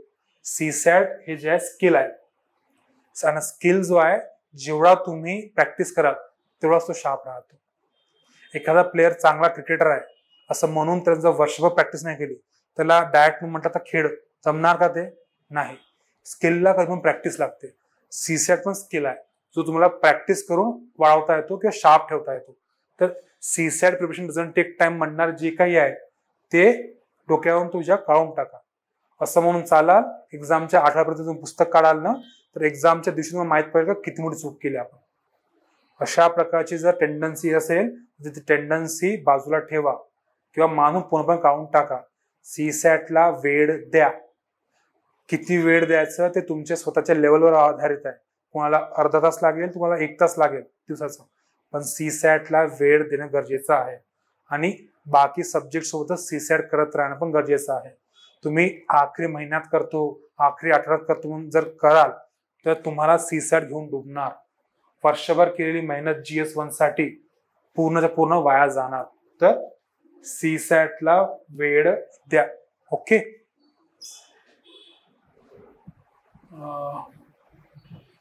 या व्यतिरिक्त आपलं काय, हे तुमचं हे आहे जे तुम्हाला म्हटलं ना मी 6वी ते 10वीची गणिताची पुस्तकं, तर इंडेक्स आहे. तुम्ही म्हणाल का सर कुठून, म्हणजे तुम्ही म्हणून तर राहिले आम्ही वाचून आलाय. हे बघा, इंटेजर्स, आपले नंबर सिरीजचे, fractions, decimal fractions, symmetry, divisibility, हे डायरेक्ट सिलेबसचं टॉपिक आहे. हे डायरेक्ट सिलेबसचे टॉपिक तिथं चॅप्टर म्हणून दिले आहेत. त्यामुळेच मी ते 6वी ते 10वीची पुस्तक मला कव्हर करायला सांगितलंय. Percentage, ratio proportion, profit loss, simple interest, direct topics दिले. बघा, हे पुस्तकाचं इंडेक्स आहे आणि हे आपलं काय डायरेक्ट टॉपिक्स पण आहेत. चॅप्टर वाईज टॉपिक आहे याच्यामध्ये. तर विश्वास ठेवा, जेव्हा सांगून राहिलो का हे पुस्तक करायचं करा. ओके.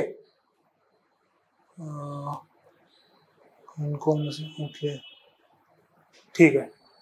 तर हे तर पूर्ण जे काय आहे ते इंडेक्स आहेत त्या पुस्तकाचे 6वी ते 10वीचे. ठीक आहे. ओके. तर आपलं जे काय होतं आपलं प्रेझेंटेशन 3 अजेंडे होते. एक पहिला होता का सीसॅट आहे काय. तर सीसॅट काय, तुमचा GS2चा पेपर आहे, सामान्य अध्ययन 2चा, जो तुम्हाला ऑफ अटमोस्ट इम्पॉर्टन्स आहे. तर तुम्हाला मेन्स द्यायचे असेल. का बरं? कारण की तुमच्या GS1 GS2 पेपरापैकी अगोदर चेक GS2 चा पेपर होतो. तुम्ही GS2 पास झाले असाल तरच तुमचे GS1 चे मार्क्स काउंट केले जातात आणि त्यावर मेरिट लागतो. GS2 पास व्हाल नाही तुम्ही, GS1 मधून 200 आणले असाल तरी पण तुम्ही मेन्सला पात्र होणार नाही. पहिलं.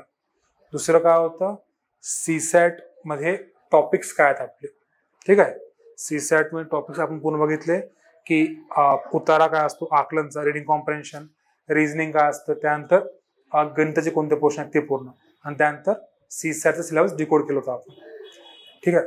तर आजचं सेशन जो होता आपला या अजेंडावर होता, तर अजेंडा आपण कम्प्लीट केलेला आहे. आज येणाऱ्या याच्यामध्ये आपण काय बघणार, तर हे सर्व काही जे तुम्हाला टॉपिक्स दिले आहे आपण ते पण लेक्चर कव्हर करून घेणार आणि अशा रीते कव्हर करून घेणार का तुम्हाला CSAT यानंतर त्याला काय म्हणतो आपण, जी भीती असते किंवा थोडाफार जो हे असतो म्हणा संदेह का काय होणार काय नाही, तर पूर्णपणे दूर होऊन जाईल. मग क्लासमध्ये त्या लेवलचं प्रिपरेशन करून घेणार CSATचं, ठीक आहे. या व्यतिरिक्त जर कोणाला काही डाऊट्स असतील ते विचारून घ्या. 6 to 10 स्टँडर्ड टॉपिक मज इंडेक्स प्लीज. अच्छा, 6वी ते 10वीचं इंडेक्स सेंड करा म्हणाला, ते तुम्हाला क्लासमध्ये प्रोव्हाइड केलं जाईल. क्लासमध्ये प्रोव्हाइड केलं जाईल, पण त्यासोबतच कोणते टॉपिक्स तुम्हाला करायचे आहे ते पण सांगितलं जाईल तुम्हाला. फॉर एक्झाम्पल याच्यामध्ये 10वीमध्ये हे जे टॉपिक आहे फायनान्शियल प्लॅनिंग किंवा क्वाड्रॅटिक इक्वेशन, मोस्टली जे प्रश्न राहत नाही, तर कोणते सब्जेक्ट, कोणते क्वेश्चन्स किंवा कोणते टॉपिक चॅप्टर्स 6वी ते 10वीच्या पासून नाही करायचे आहे ते पण क्लासमध्ये सांगण्यात येईल का हे तुम्ही नाही करायचे आहे म्हणून, कारण की ते करून तुम्हाला काय अर्थ राहणार नाही. For example altitudes and minutes of triangle, हे जे जॉमेट्रीचे पोर्शन आहे हे आपल्याला सहसा विचारलं जात नाही पेपरामध्ये, तर हे जे गोष्टी आहे हे करून काय अर्थ राहणार नाही. तर कोणते टॉपिक्स जे आहेत ते करावे लागतील किंवा ते जास्त इम्पॉर्टंट आहेत या पुस्तकातून तुम्हाला क्लासमध्ये कळवण्यात येईल आणि तुम्हाला तेच टॉपिक करायचे आहेत. या व्यतिरिक्त कोणाला काही डाऊट CSAT मध्ये, CSAT मध्ये सर आम्हाला हा डाऊट आहे कसं करायचं ते, किंवा काही असं समजलं नाही या पेपरामध्ये, मार्किंग समजली असेल, 80 प्रश्न, ठीक आहे. 80 प्रश्न, प्रत्येक प्रश्नाला 2.5 मार्क, 2.5 × 80 200 मार्काचा पेपर. प्रत्येक प्रश्नाला नेगेटिव्ह मार्किंग आहे. नेगेटिव्ह मार्किंग किती, 1/4 म्हणजे 0.25%, म्हणजे किती 0.65 मार्क्स कमी होणार चुकीचा आन्सर आला. बरोबर उत्तर असेल 2.5 मार्क मिळणार. क्लिअर. नेट इफेक्टिव्ह मार्क्स किती पाहिजे तुम्हाला याच्यामध्ये, 33%, म्हणजे 66.66 पाहिजे. कितीपैकी, 200 पैकी. यापेक्षा कमी असेल तर काय होणार, तुम्ही GS1 मध्ये कितीही मार्क्स आणले असेल तरी पण तुम्हाला मेन्सला जाऊ देणार नाही. क्लिअर आहे. त्यानंतर काय, याच्या स्ट्रक्चर काय याच्यामध्ये, तर 50 प्रश्न पॅसेजचे आहेत, 25 प्रश्न मॅथ्स अँड रिझनिंगचे आहेत, 5 प्रश्न डिसिजन मेकिंगचे आहेत, ठीक आहे. डिसिजन मेकिंग मध्ये नेगेटिव्ह मार्किंग नसते, ते क्लिअर झालंय. यानंतर काय, सिलेबस वाईज आपण ते पुन्हा डिकोड केलाय. रिडिंग आपला कॉम्प्रेन्शनचा पुन्हा सिलेबस दिला आपल्याकडे. कॉम्प्रेन्शन मध्ये काय, ऍबस्ट्रॅक्ट पॅसेज आहेत, सायन्स बेस्ड पॅसेज आहेत, नंतर मोनोलिंग्वल पॅसेज आहे, म्हणजे एक भाषावाले. ऍबस्ट्रॅक्टचे 6 पॅसेज असतात, बायलिंग्वल मराठी इंग्लिश. नंतर सायन्सचे 2 पॅसेज असतात, बायलिंग्वल मराठी इंग्लिश. सायन्समध्ये मोस्टली फॉर्म्युला असतात, तुम्हाला आन्सर कळावे लागते. त्यानंतर जे मोनोलिंग्वल आहे, एक पॅसेज मराठीचा असतो, एक पॅसेज इंग्लिशचा असतो. टोटल झाले 10 पॅसेज, प्रत्येक पॅसेजचे 5 प्रश्न, 5 × 10 50 प्रश्न रिडिंग कॉम्प्रिहेन्शनचे, 25 प्रश्न रिझनिंग प्लस क्वांटिटेटिव्ह ऍप्टिट्यूड मॅथ्सचे, आणि 5 प्रश्न डिसिजन मेकिंगचे. हा होता तुमचा पूर्ण समरी जो CSATचा आहे, ठीक आहे. Will there be CSAT daily lectures. CSATचे जे लेक्चर्स राहतील ते तुमच्या शेड्यूल प्रमाणे देण्यात येतील. असं डेली लेक्चर्स लावण्यासाठी लेक्चर स्लॉट अवेलेबल पण राहायला पाहिजे, ठीक आहे. तर जो शेड्यूल आहे तुम्हाला कळवण्यात येईल लवकरात लवकरच. आणि CSATचे लेक्चर्स जे आहेत ते पूर्णपणे फोकस त्याच्यावर राहील, सिलेबस कव्हर झाला पाहिजे PYQ वर आधारित, ठीक आहे. तर लेक्चर किती असणार काय असणार ते तुम्हाला पूर्ण कळवण्यात येईल पुढील काही आठवड्यात, जे आपला हा कोर्स चालू होईल तेव्हा, ठीक आहे. अजून काय प्रश्न याशिवाय, जर काय डाऊट्स असेल feel free to reach out. आजच्या लेक्चर बद्दलच नाही तर CSAT बद्दल इन ऑल काही तुम्हाला डाऊट असतील, काही भीती असेल काय किंवा काही अनक्लिअर्ड क्वेश्चन्स असतील तर feel free to reach out. तुम्ही क्लासला रीच करू शकता. ओके. आणि घाबरण्याची काही गरज आहे नाही. CSAT आज सांगितलं तुम्हाला ऑलरेडी 10th लेवलचं तुमचं पूर्ण काही दिलं त्याच्यामध्ये, तर क्लिअर होणारच आहे आणि आपण क्लिअर करून पण घेणार आहोत. So just trust your self. स्वतःवर विश्वास ठेवा की हे निघणार म्हणून ते निघून जाईल. अननेसेसरी पॅनिक क्रिएट करून घेऊ नका का कठीण आहे, होईल का नाही, होणारच, आपण करून घेऊ त्याबद्दल. ठीक आहे. आपण जो आपला सेशन आहे आजचा इथेच कन्क्लूड करून राहिलो आहे. Thank you for being so patient and thank you for interacting. Okay, so see you all in the next session. Thanks for watching. If you found this video valuable, don't forget to like, share and subscribe our channel. The Officer, your personal mentor.